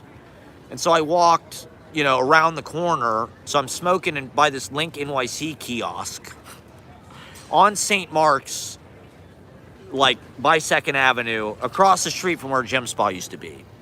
And I'm standing there smoking. I look to my right, and walking towards me, he's got a cane, and he's got an assistant. In one hand, he's got a cane. The other hand, he's got like an assistant, this young Asian woman. It's fucking Francis Ford Coppola. I swear to God. He was just on Colbert the other night. So he's in New York. And like, he's been in a bunch of interviews and shit. He's on podcasts. He's been popping up in podcasts and shit because he's smart. He's a fucking genius. So it's fucking Francis Ford Coppola is walking towards me. And I start freaking out because I'm like, I don't know. I just felt like this charge. I just felt like this connection and this deep energy coming. Like he was kind of looking at me. I was high. You know, I was smoking weed like at the time. Maybe he just smelled the weed or something. Maybe he wanted to buy some weed. Apparently, that's all he did on Megalopolis set. The lame young interns, who are all conservative. I would say even woke culture is very conservative in the way it's like poo-pooing people and trying to get people to like sign it's very chaste in a weird way. And it's like trying to get people to sign these oaths of loyalty and shit. It's like, that's all conservative shit. It's all about conformity to like this queer identity or something. It's like, and, you know, you're supposed to be ashamed of yourself if you're X, Y, or Z, if you're straight. So anyway, that's a diatribe. That's an aside. Yeah, he may have just smelled the weed, because apparently he was just smoking weed on the set of Megalopolis. You know, of course he was. He's an artist. He's trying to think of cool shit to do, and he succeeded with his mind-blowing genius film. It really was like, and you know, we've been talking about it. This is not just me saying this because I saw the guy. But I don't know. I felt like he wanted me to talk to him. And just all of the calculations were going through my head about all of my interactions with famous people have gone so bad. And I didn't want to bother the guy. You know, it's like, I don't want to harass him. I don't want to find out he's an asshole or like, but in my head, I'm like, I should tell him that I love Megalopolis. He should just know, you know, because like the critical consensus is kind of all over the place about like, oh, this movie sucked or it's stupid or it's like, I loved it. I thought it was brilliant. And, you know, I thought it was very forward looking and very important culturally that he released it at this time. You know, it really said a lot about every fucking thing that's happening right now. And it was kind of, I don't know if I'd use the word prophetic, but like, it's definitely like the movie for the right time. And it's sort of this amazing magician career summation. We talked about it on Ben Callahan's podcast, right? Because we love Megalopolis. So I just wanted him to know that. You know, I just felt like, you know, he should just get the word on the street. Like, we love this fucking movie. It was genius, brilliant. But I didn't say anything. I chickened out. I don't know. I've had such bad interactions with every celebrity that I've ever tried to say something to that I was just like, you know what? Just let me just give the guy his peace. You know, he's a famous guy. People probably bother him all the fucking time. But in my head, I'm thinking, man, like, I could have a conversation with this guy. Like, we would really hit it off. We have a lot to talk about. Like, you know, I'm sure, I don't know. I like his theatrical flair, you know, watching. And then it hit me because I was hyperventilating in the library afterwards with Ashley. I was so, like, amped up from this that I literally was just like, and I was high. So I was like, you know, I'm laughing, I'm crying, I'm just like freaking out. And I'm like, then it hit me. I'm like, oh man, fucking Bram Stoker's Dracula. I couldn't remember the other movie that I had watched recently, but like Bram Stoker's Dracula is this movie that I had loved as like a young child. It was one of the first movies I remember seeing, and it was kind of like an early sexual awakening, that movie. It came out in the early 90s. I was like 7 or 8, 9 years old. And my friend had the VHS, and it's very erotic. It's all writhing and moaning, and so it was an early sexual awakening for me. And it's like Francis Ford Coppola was responsible for that. And Apocalypse Now, of course, like he makes these wildly, audacious movies, and I think he should be commended and celebrated for that. I wanted to pay him my respects. I wanted to pay the Godfather my respects. But I also just felt like, you know what? I don't want to bother the guy. Just let him have his peace, you know. And I had all these fantasies in my head, of course, like, oh my God, I'm going to have a conversation with this guy. We're going to hit it off. He's going to change my life. He's going to put me in a fucking movie or something. We'll make a movie about poetry. He'll love all my ideas about fucking, yeah, there's another thing. Movies used to be horny. Right? Movies used to be full of hot sex, and people used to be hot. And woke culture was like, no more of that. It's going to be all about gross people. Well, I'm just kidding. There's going to be no sex. There's going to be no sex at all.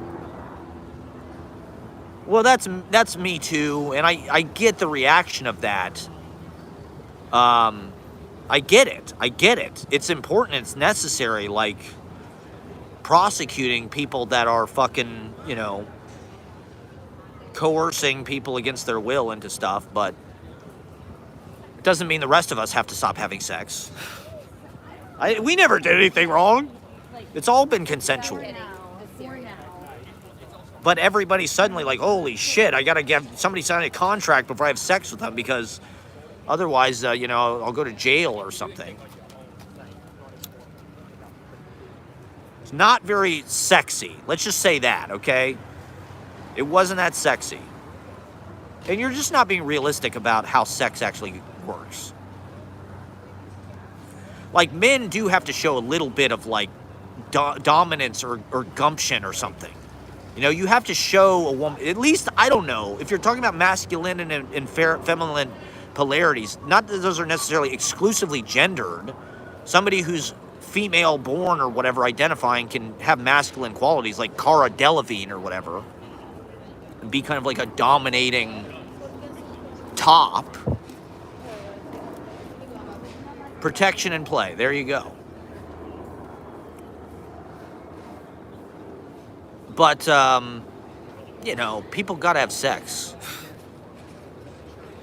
People gotta have sex. And they gotta find the genders need to find a way to bond and to bridge the divide. Sex is the only reason we put up with each other, quite frankly. It's the only reason. I mean, women don't understand they can get it whatever they want, so they can just be like, oh, I'm not gonna have sex for 4 years. I'm 4B movement. It's like, yeah, because you could turn it on literally at any time. You could literally go to a bar tonight and just, like, find a guy and have sex. For us, it's, like, hard fucking work. We have to go through dehydration droughts, eras, years, where we just don't even know why. We don't even know why we're not having sex. It's not as easy as just, like, saying yes. It's like, Jesus Christ, that's why there's all these incels and shit. They got no game. Get yourself some fucking game somehow. My advice to the young men of America. See, this is why, and I know this is going to be a really controversial thing to say, but I'm going to say it anyway. This is why pickup artist culture is not necessarily like the worst thing in the world. Because at least it's guys taking action and trying to figure out how to talk to women. You know, there's toxic ways to do that, and there's healthy ways to do that. To be honest, sometimes the toxic ways work. That's how fucked up life is, okay? You can't really admit that in politically correct culture. It just wouldn't make any sense. That's why these laws don't really apply, and that's why Trump got elected, because he doesn't work from these laws. He works from human interaction and feel. He's a pickup artist. He's the ultimate pickup artist. Trump is the ultimate pickup artist of all time. He seduced this fucking country with his bullshit. And it's sad, really. It's very sad. But he's got, you know, he talks shit. He knows how to talk shit. And he knows how to just lie. Well, that's not what it's about. That's not what it's about. It's not about lying. You know, I think that's a misconception. Okay? A lot of quote unquote pickup artist culture, the healthy side of it to me is just like self-improvement. You know, I don't think that there's like a negative connotation with like self-help, but like these guys need help. You know, they should be reading, and they are reading fucking Robert Greene and shit. They're reading the 48 Laws of Power, and they're reading Stephen Pressfield, you know, Mastery, and they're reading Timothy Ferriss, and they're reading... Those are like toxic bro ways. You know, like to me, poetry, doing open mic, you know, like there's a program, healthy eating, treating yourself well, fitness can be a part of that. Social skills is a part of that. Learning how to, you know, maybe going to therapy is a part of that. Working on your trauma or whatever. You know, the left just thinks therapy is like the answer. It's like, oh, if a man's in therapy, it's like he's healthy. He's working on himself. I can fuck him. If he's not in therapy, he's like probably an incel. And he's probably like, you know, a Trumper or whatever. So fuck him. And it's like, you know, therapy might, I don't know. I've never been in therapy. I guess it's obvious. It's not, is it a cure-all? To me, it's just another in-group, out-group, like, trend fucking thing. For the cognoscenti and the progressive fashionable intelligentsia and the woke people. It's just another thing that woke people do. It's like, yeah, I'm in therapy. Yeah,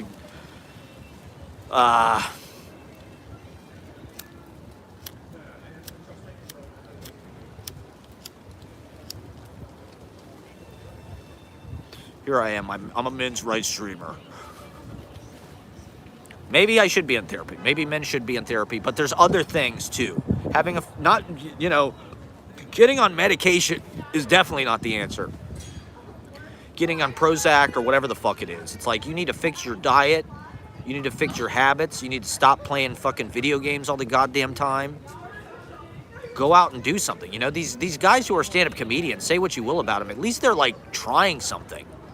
You know, they're trying to like face their fears. It's scary to get up there. Or guys playing guitar.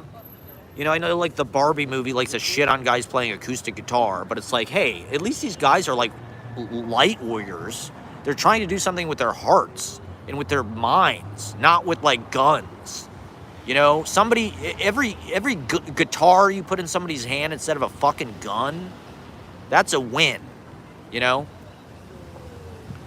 And you just want to be like, oh, everybody got guy who plays a fucking acoustic guitar is like a fucking bro mansplainer piece of shit. It's like, at least they're trying to sing. There's like a vulnerability in that, you know? They're trying to write poetry. They're trying to make beauty. That's gay. You know, we live in this homophobic culture. And That includes the fucking, the Trump people. Trump people are allowed to say gay and retarded. That's why they voted for him.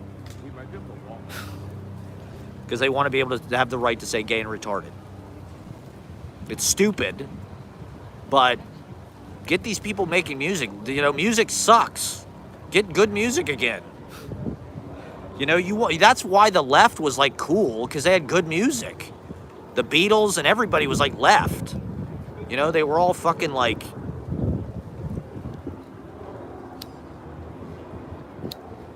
Look, women are allowed to hate us in their way, but like they can't really hate us. You know what I mean? Like, they can hate us, but like, hey, I voted for Kamala. Like, we need to find unity.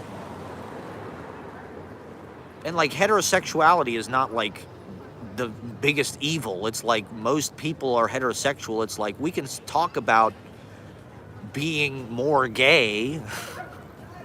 There definitely could be more gayness. Let's not alienate the men. They're the ones who are afraid to be gay. We need to figure out how to make them gay. Bring them into the gayness. Don't alienate them from the gayness. Figure out how to make them gay. Figure out how to get them at Club Cumming or for the Pride celebration. They're not totally the enemy.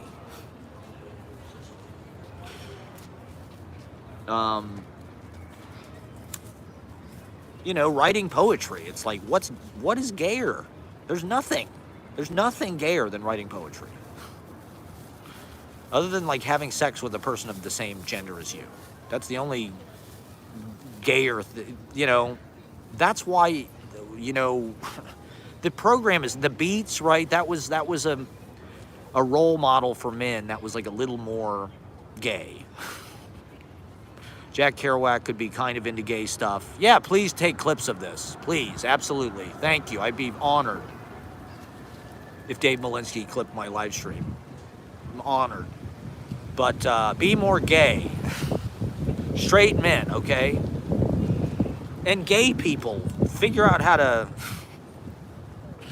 bring the straight men into... Why is Trump playing YMCA at his rallies? I don't see Kamala doing that. Oh, yes, musical theater, right? Well, okay. Why are the fucking South Park guys so into goddamn musicals?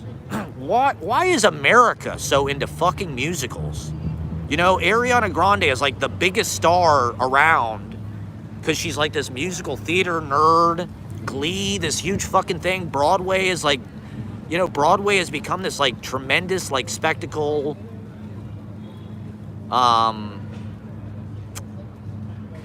That's like beyond what it was. There's no space for like a play anymore that's like quiet and just like about a fucking whatever situation. It's like every fucking thing on Broadway is like a theme park, jukebox musical, woke, IP, previous IP, Disney bullshit. And yet, musical theater culture seems like, I don't know, like this weirdly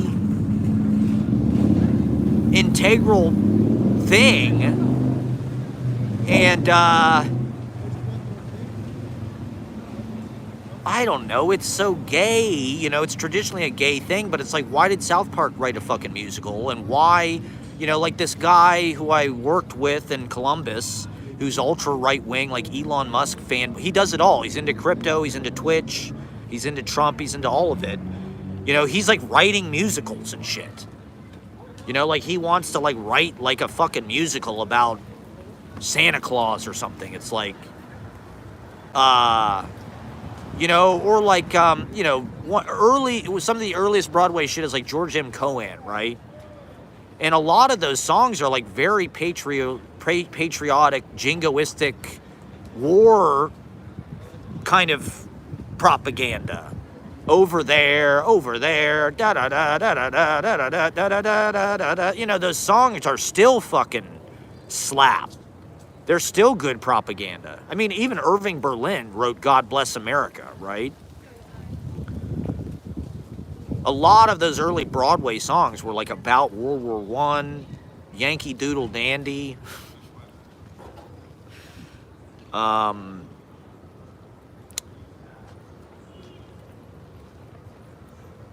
are you going to keep them down on the farm after they've seen Gay Paris? And so, like, has Broadway always had, like, this weird nationalistic flavor? Musical, you know, yeah, Civil War music, Stephen Foster. Musicals are, you know, the way that people, you know, like at a fucking football game chanting goddamn Seven Nation Army.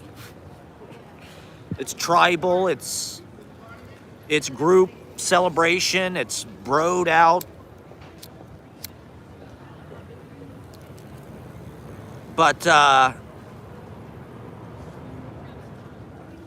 you know, we also live in the Hamilton era and the Lin-Manuel era, which to me the politics of are very confused.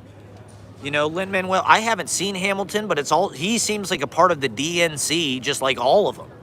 Lin-Manuel Miranda and Larry David and Bruce Springsteen, Obama and Michelle Obama. And they're all part of the establishment, sort of trying to get it. What the fuck is Hamilton even about? It's about this right-wing guy who set up the Federal Reserve or whatever, like. But it's multicultural, you know. It's not white people playing the roles, and it's hip hop. So it's like progressive. It's like it makes no fucking sense to me.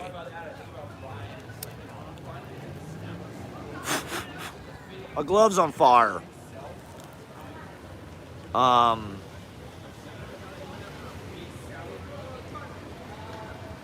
Frozen 2. You know, Disney movies are all fucking musicals. Is that just like the most effective form of propaganda you can put? I mean, it's not like pop music. You know, in a musical theater song, you can put, I don't know, some kind of situational, like, scene or something. It's gayer. I think there's a lot of repressed homosexuality, particularly on the right. Right? Like, supposedly every time there's like a Republican National Convention, they like crash Grindr in the city. And it's like, I won't name names, but somebody that I know is a gay Republican who was like stoked that Trump got reelected. It's like, why? What the fuck is this about? Like, what is he gonna do for you? I mean, Peter Thiel's gay, I guess. Roy Cohen's gay. Yeah, the 80s, right? Well, that was the beginning of Broadway. Did you know, and maybe I've said this on the live stream before, but the single highest grossing piece of media of all time, and this includes video games, movies, everything, the highest grossing piece of media of all time is The Lion King on Broadway. The Lion King on Broadway has made almost like $10 billion. Whereas, like, I think the next highest thing, I don't even know what it is, some video game or something, has made like $8 billion. But The Lion King on Broadway is the highest grossing piece of media of all fucking time. And it makes sense because, and I guess that's why Broadway has become like this weird, like, Vegas. It's like this jackpot. You know, they just throw any goddamn thing on Broadway hoping that it becomes The Producers or something. Yeah, thanks for tuning in, my man. But it makes sense because it's run forever. You know, it's been on, it's a live show so they can continue, you know, movies out of the theater, and then they can sell you the DVD. They can't even make money out of it, you know, at the time. Gamer culture. Yeah, you're right. I mean, Harmony Korine is really into gamer culture. I just don't want to disappear into video games, personally. I don't have time, you know? So it's like, I played video games when I was a kid, just like anybody. I played a shitload of video games. You know, I played the original Grand Theft Auto, the Overhead. You know, I played fucking Zelda, Mario 64. I got all 120 stars. I played fucking Halo, Half-Life, Counter-Strike, Team Fortress, Classic. Maybe I should just fucking live stream video games. I was on Twitch for a little bit during the pandemic, and it was so pro-Trump that I left. I guess that was my mistake, but it's just like all the momentum was so hard to Trump. It's just like, how are you going to get on Twitch and like be a libtard? It's not going to happen. You're not going to convince anybody. It's become edgy. They're edgelords. You know, they want to be edgelords. There's no Democratic edgelords, except is Russell Brand. What's Russell Brand's cabinet post? Make Russell Brand the Secretary of Sexual Harassment. The Department of Sexual Harassment.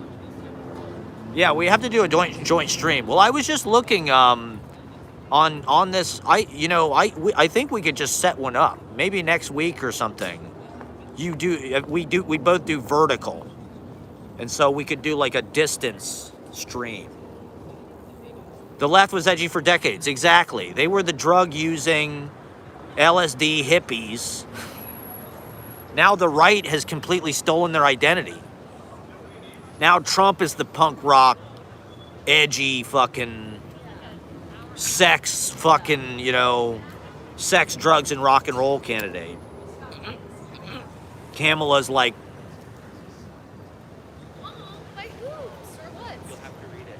okay, I'm gonna write it down. the Democrats are just a bunch of scolds. Okay.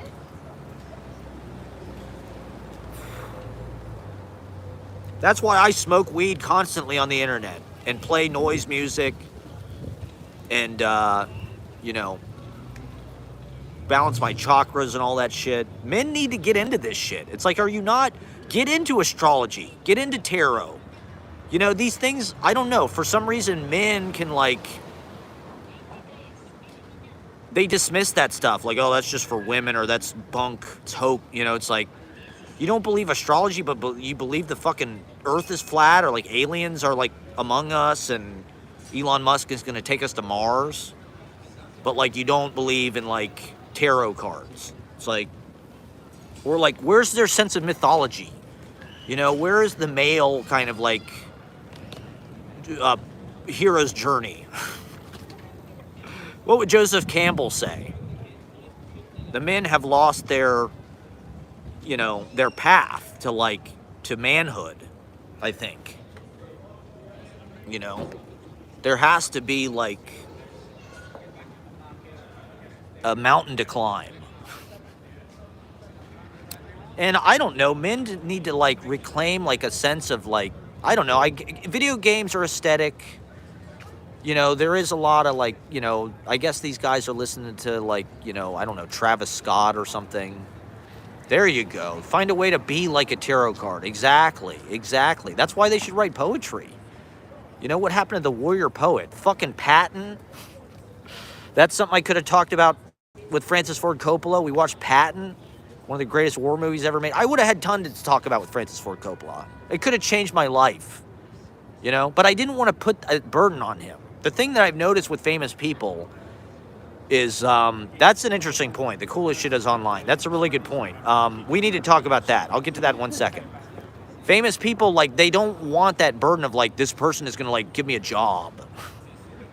Which is immediately probably what I would have brought into the Francis Ford Coppola conversation. Okay, yes, the cool culture is on the internet. Well, Harmony Korine, right, is making Aggro Drift. It's like he wants to make a movie with, like, video game footage. It's like 10 years ago, my boss in Columbus, Ohio, started talking about Bitcoin and Elon Musk and blah, blah, blah, and Twitch.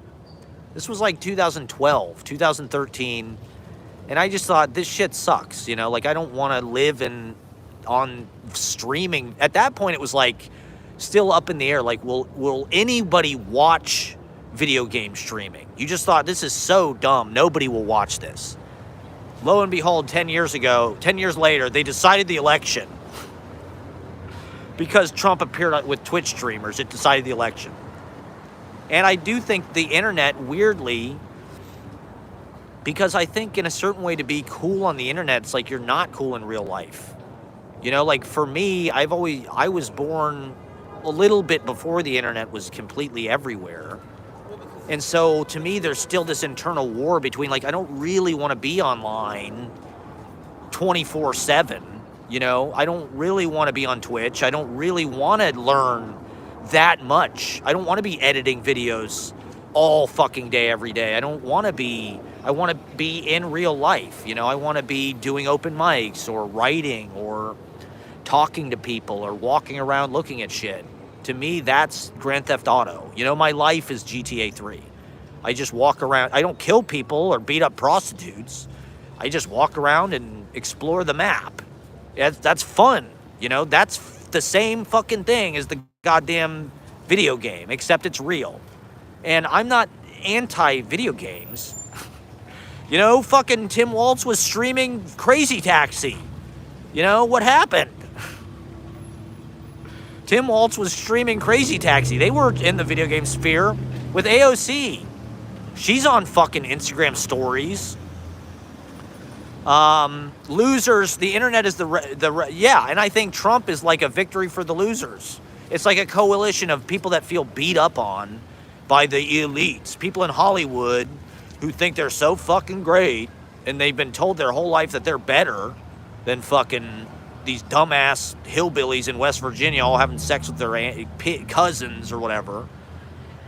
And it's like, well, fuck you, Hillary. Fuck you, Kamala. We've never had... J.D. Vance is a gamer. J.D. Vance has got to be a gamer. He's got to be a gamer. J.D. Vance probably played Deus Ex Machina or whatever that game was in the 90s. He was playing weird shit. He probably played Doom. I'm sure he played Doom. He was probably a big Wolfenstein 3D guy. If I had to guess, I'd say J.D. Vance was probably a huge Wolfenstein 3D guy.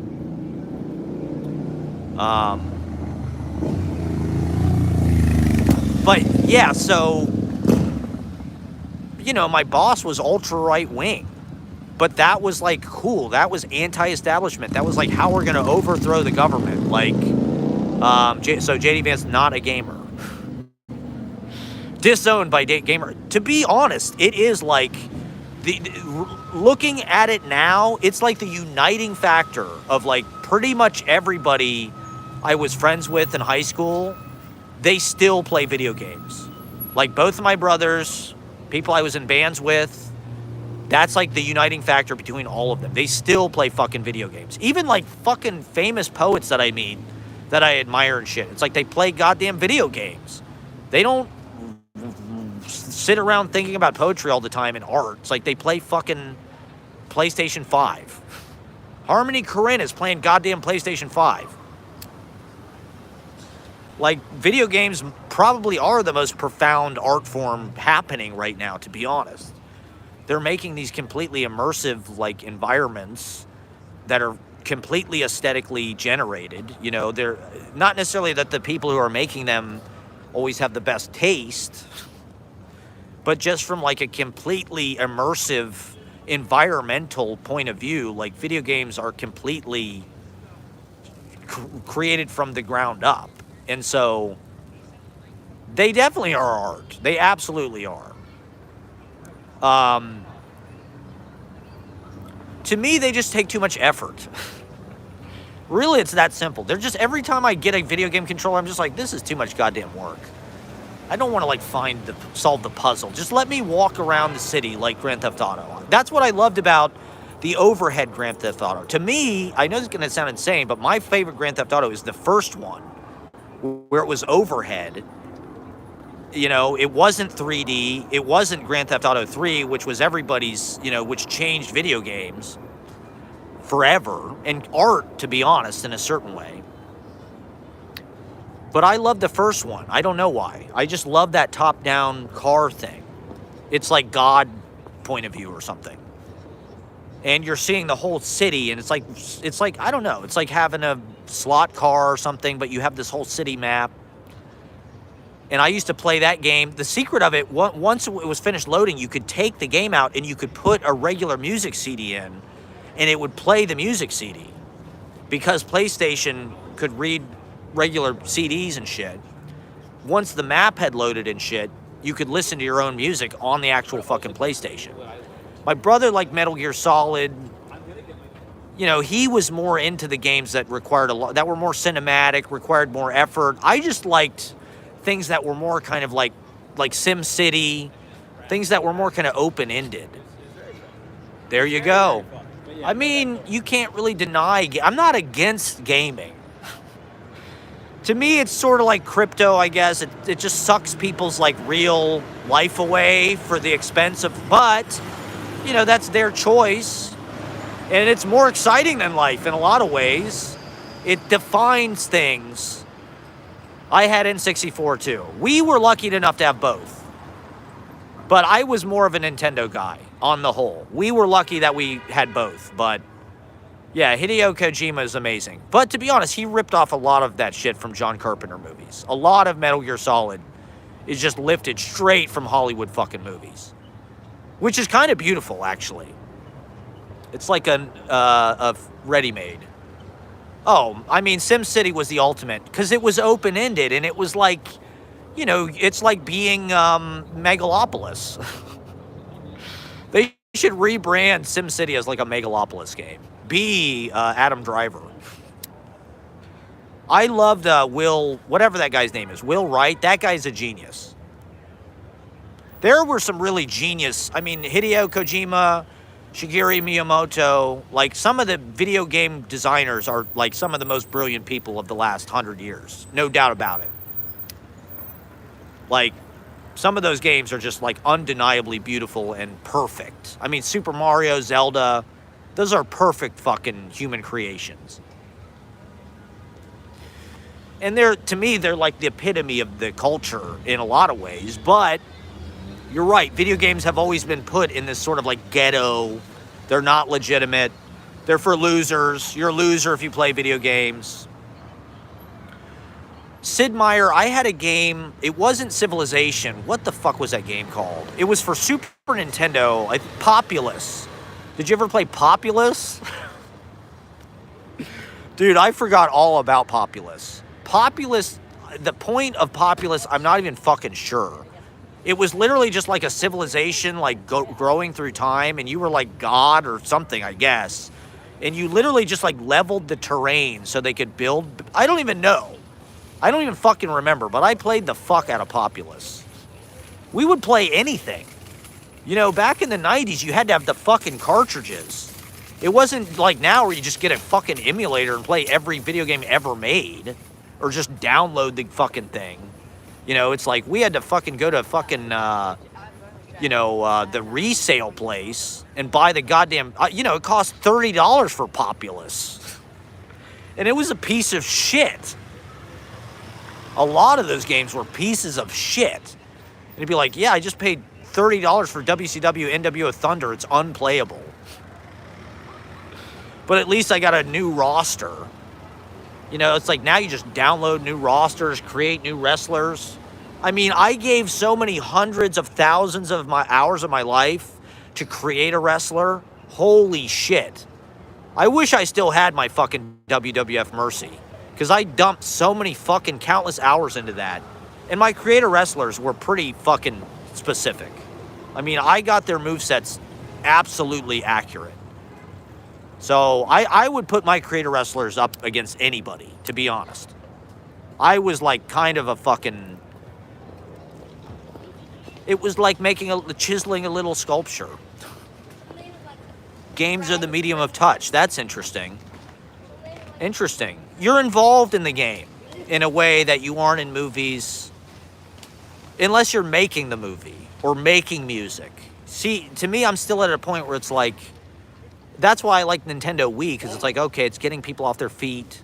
It's getting people into like the kinesphere, into like real space.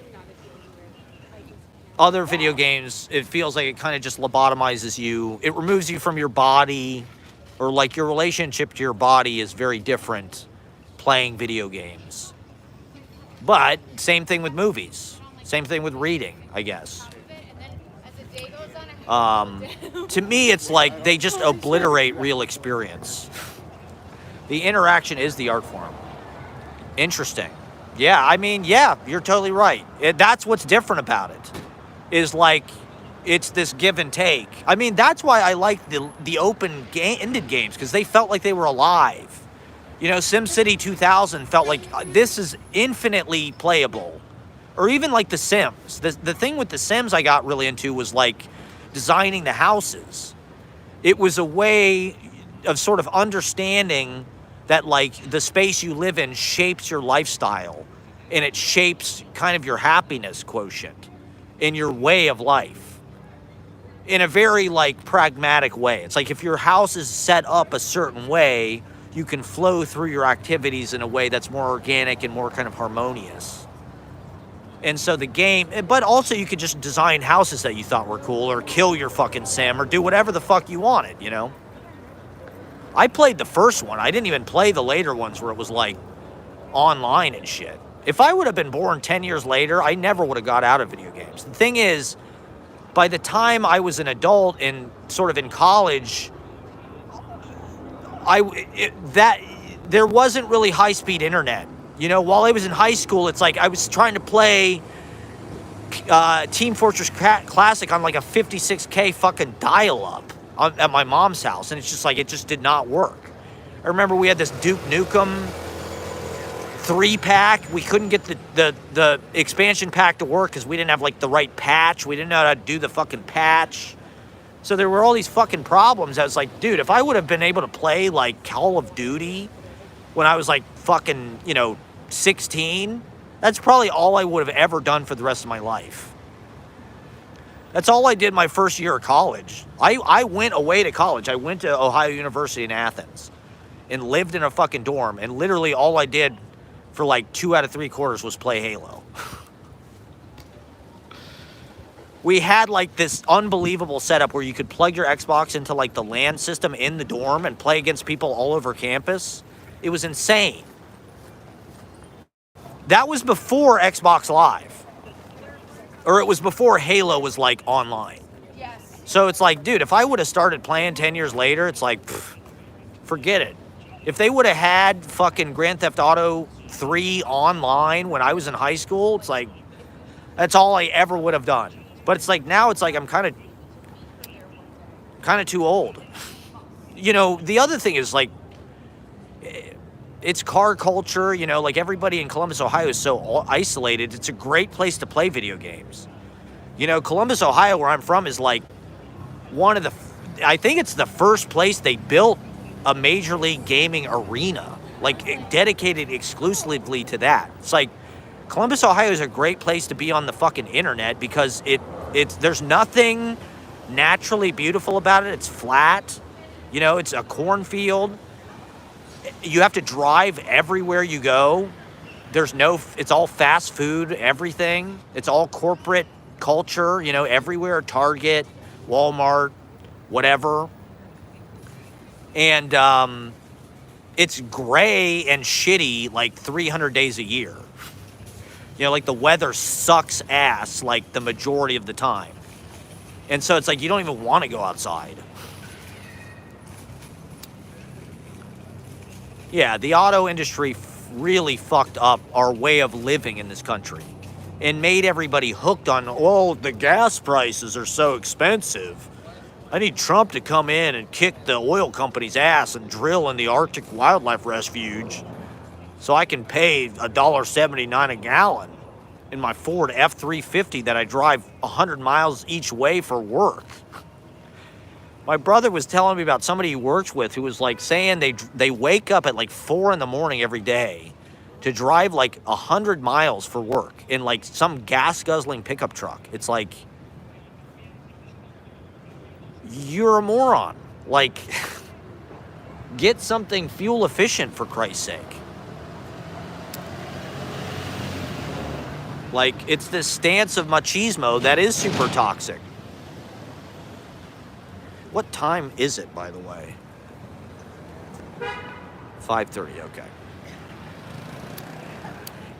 That's why I'm such a huge proponent of rail and mass transit, and it's why I live in fucking New York City. Because New York City is the real life Grand Theft Auto. It's the real life video game. I mean, to me, my career is my video game, and I'm terrible at it. But, you know, this is something we were talking about the other day, is the gamification of reality. It's like now video games and sort of achievements unlocked and sort of like step-by-step game FAQs your way through the puzzle or whatever, the RPG or the open-ended, you know. Yeah, trains are the answer. Trains are the answer. See, this is why I think it's so dangerous that fucking Elon Musk is like going to be running everything. I think that's like one of the most fucked up aspects of all this. Like, Elon Musk is somebody I really detest and really think is just, he's more like Trump was like on TV most of his life as a fake businessman. He was relatively harmless. It's like people think Elon Musk is going to save the human race, and they're sort of like empowering him as such in a way that's really fucking dangerous. It's like he already owns fucking Twitter. Now he owns like the US government. You know? And his solution to everything is like self-driving taxis. We need self-driving taxis everywhere. That's the fucking problem. And Kathy Hochul, the conservative, is going to ram this fucking congestion pricing down now that Trump's in office. The biatch. I think it's disgusting. It's classist. It's more of the exclusionary New York. You know, I've been in New York for years. I really don't think the traffic's that bad. In Manhattan especially. I've never had a problem with it in all my years of living here and riding in cars and driving around New York. It's definitely not so bad that they need to institute that. It's insane.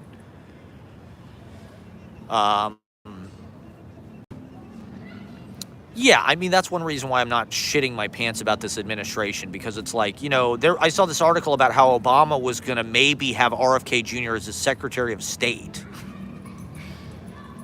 So it's like now people act like RFK Jr. is like batshit crazy or something. It's like, well, okay, Obama fucking just about appointed him. You know, it's like...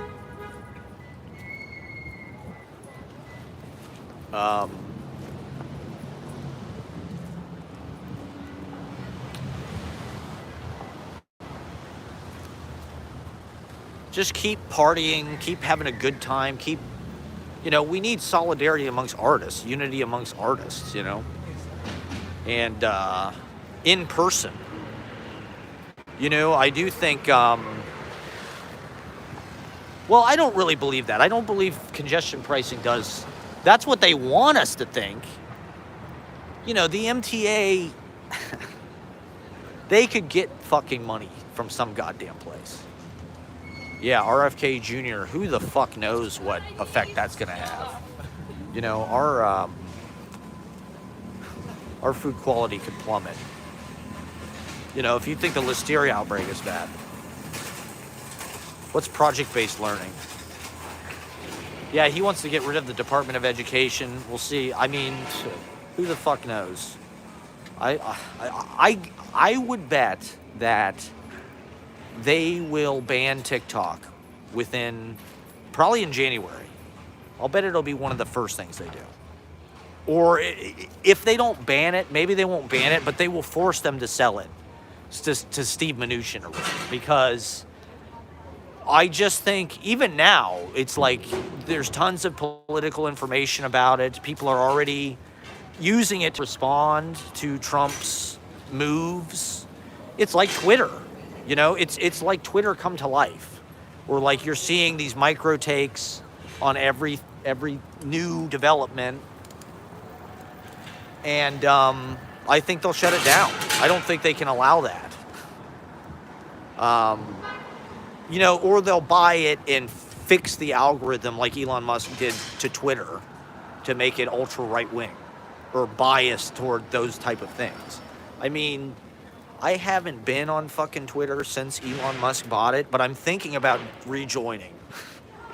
Because, you know, as much as I was saying that I'm not going to pay attention or I'm not going to let it bother me, it's like, I feel like I'm forced to pay attention. Just for like my own sense of self-preservation. I think that's part of what we forgot about the Trump era, or at least like liberals. It's like, we were basically living in flight or fight mode for like 4 fucking years because of this guy. Because you couldn't kind of rest easy about anything because you just thought, oh my God, what's Trump going to do? He killed Soleimani, or he did this, he dropped the Moab, or whatever the fuck, you know? And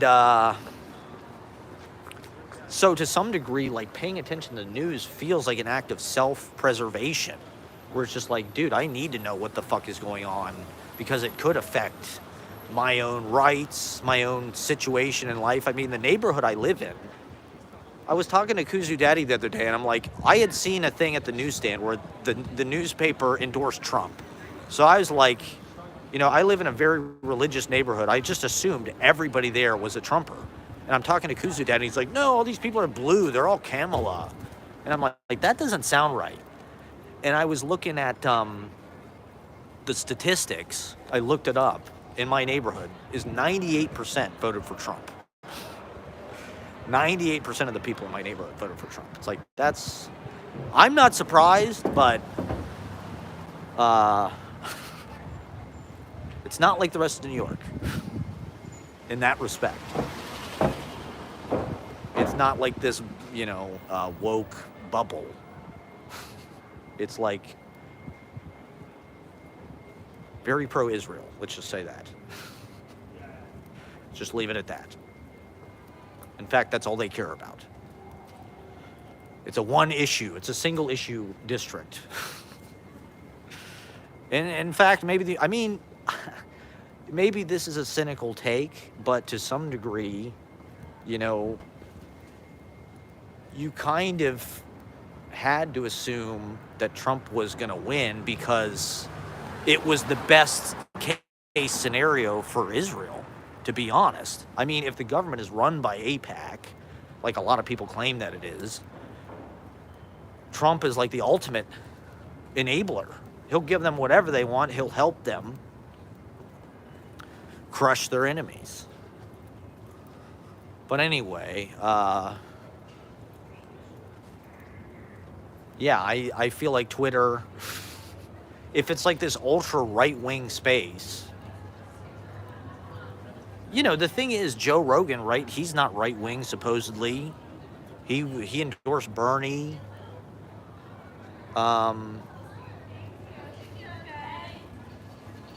You know, I'm like open to the idea that like Trump he doesn't really have his own politics. He just like wants to be in charge and be popular and shit and powerful. But, you know, he's also just like a vessel for like his investors, whatever the fuck they want, the religious right, whatever the fuck they want. Although I think he's super pro-Israel, he's not a Christian conservative or whatever. It's just like that's part of his coalition. Yeah, I have to get off pretty soon because my battery is dying. But thank you for watching. I'm gonna wait till my battery's at 10%. Thank you. Yeah, thanks for the comments and everything too. And you should we'll have to do a joint live stream, so we'll talk about it maybe on Monday. Get ready for that, everybody. Next week we got the exclusive, dissecting the geopolitical shift. What does this mean? America goes full dictator. They want daddy to come and save them from high egg prices. They're willing to hand over all of their rights in the entire U.S. government just so egg prices go down. It's that important. These egg prices, it's that important of an issue. I really just don't think people knew what they were voting for.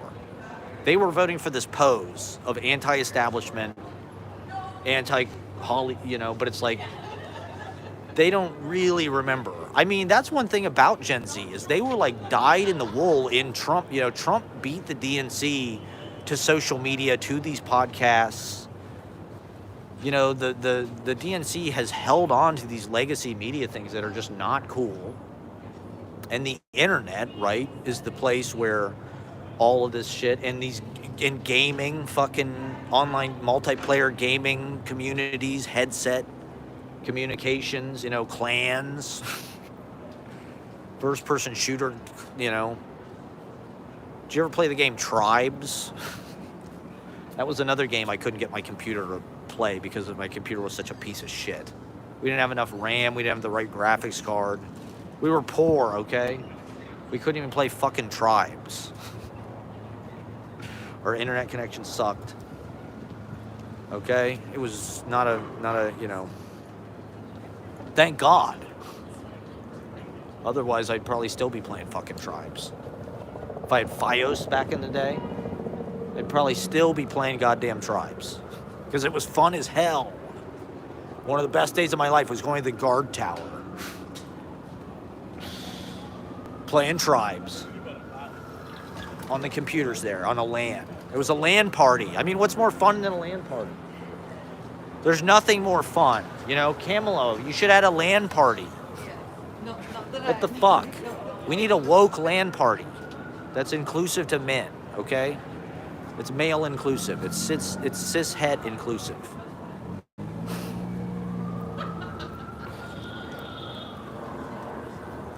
But no.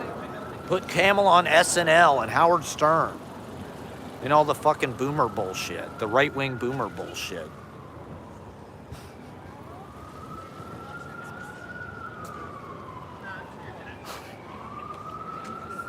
I don't know. How do we become cool again? How do we make the left cool again? He's like way better, but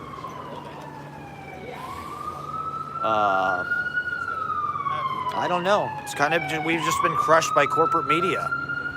You know, there's nowhere for cool people like me or Dave Malinsky to get a foothold. But like I was saying, all culture is local. That's what's beautiful about these open mics, is just appreciating really amazing artists that aren't supported by some kind of big corporate machine and have all this money and publicity. They're real people. This is how art has existed for hundreds and thousands of years, and it does still exist.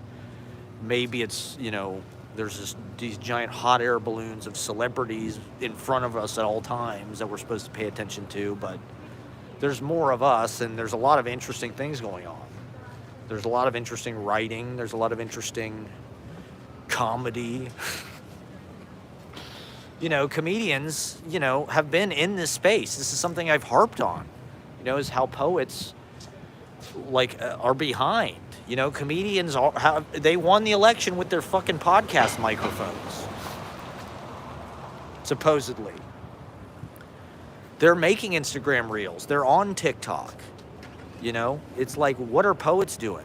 They're writing fucking villanelles. They're writing gazelles. And they're excluding everybody and just being mean-spirited and judgmental.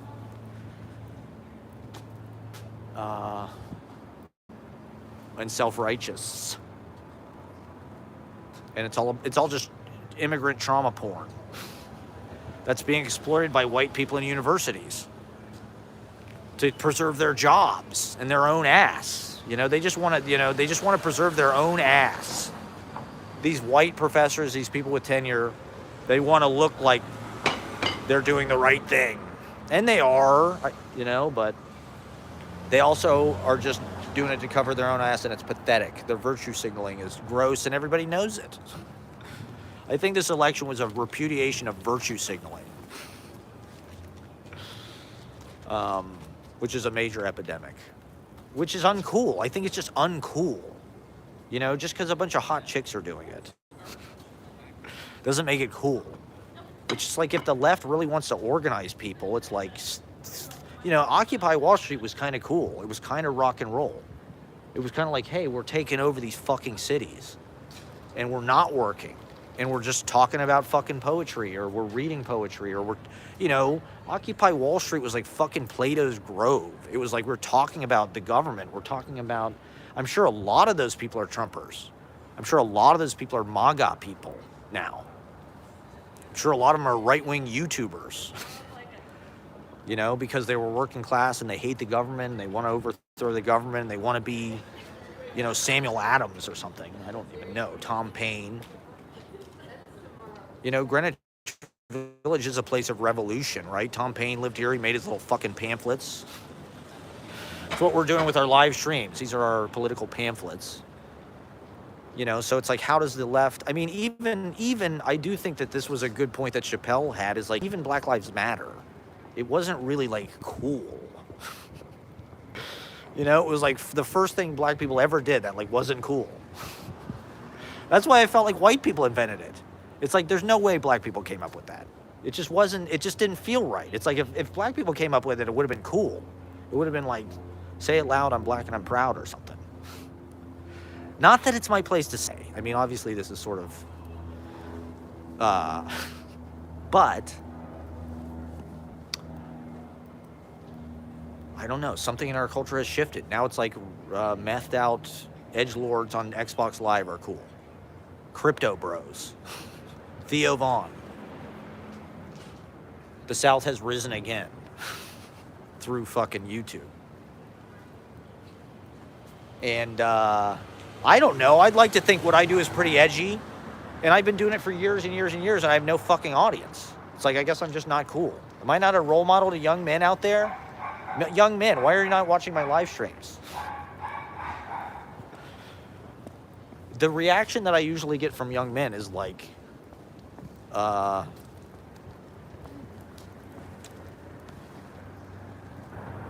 not interesting. They're Trumpers, you know. It's just it's too. They're not stoked about it. You know, I do think that there is like this. I don't know.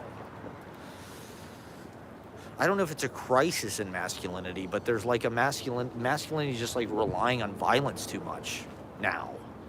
There is like a recession or like a relapse or something to like this like barbaric, like, yeah, I want to see people get beat up.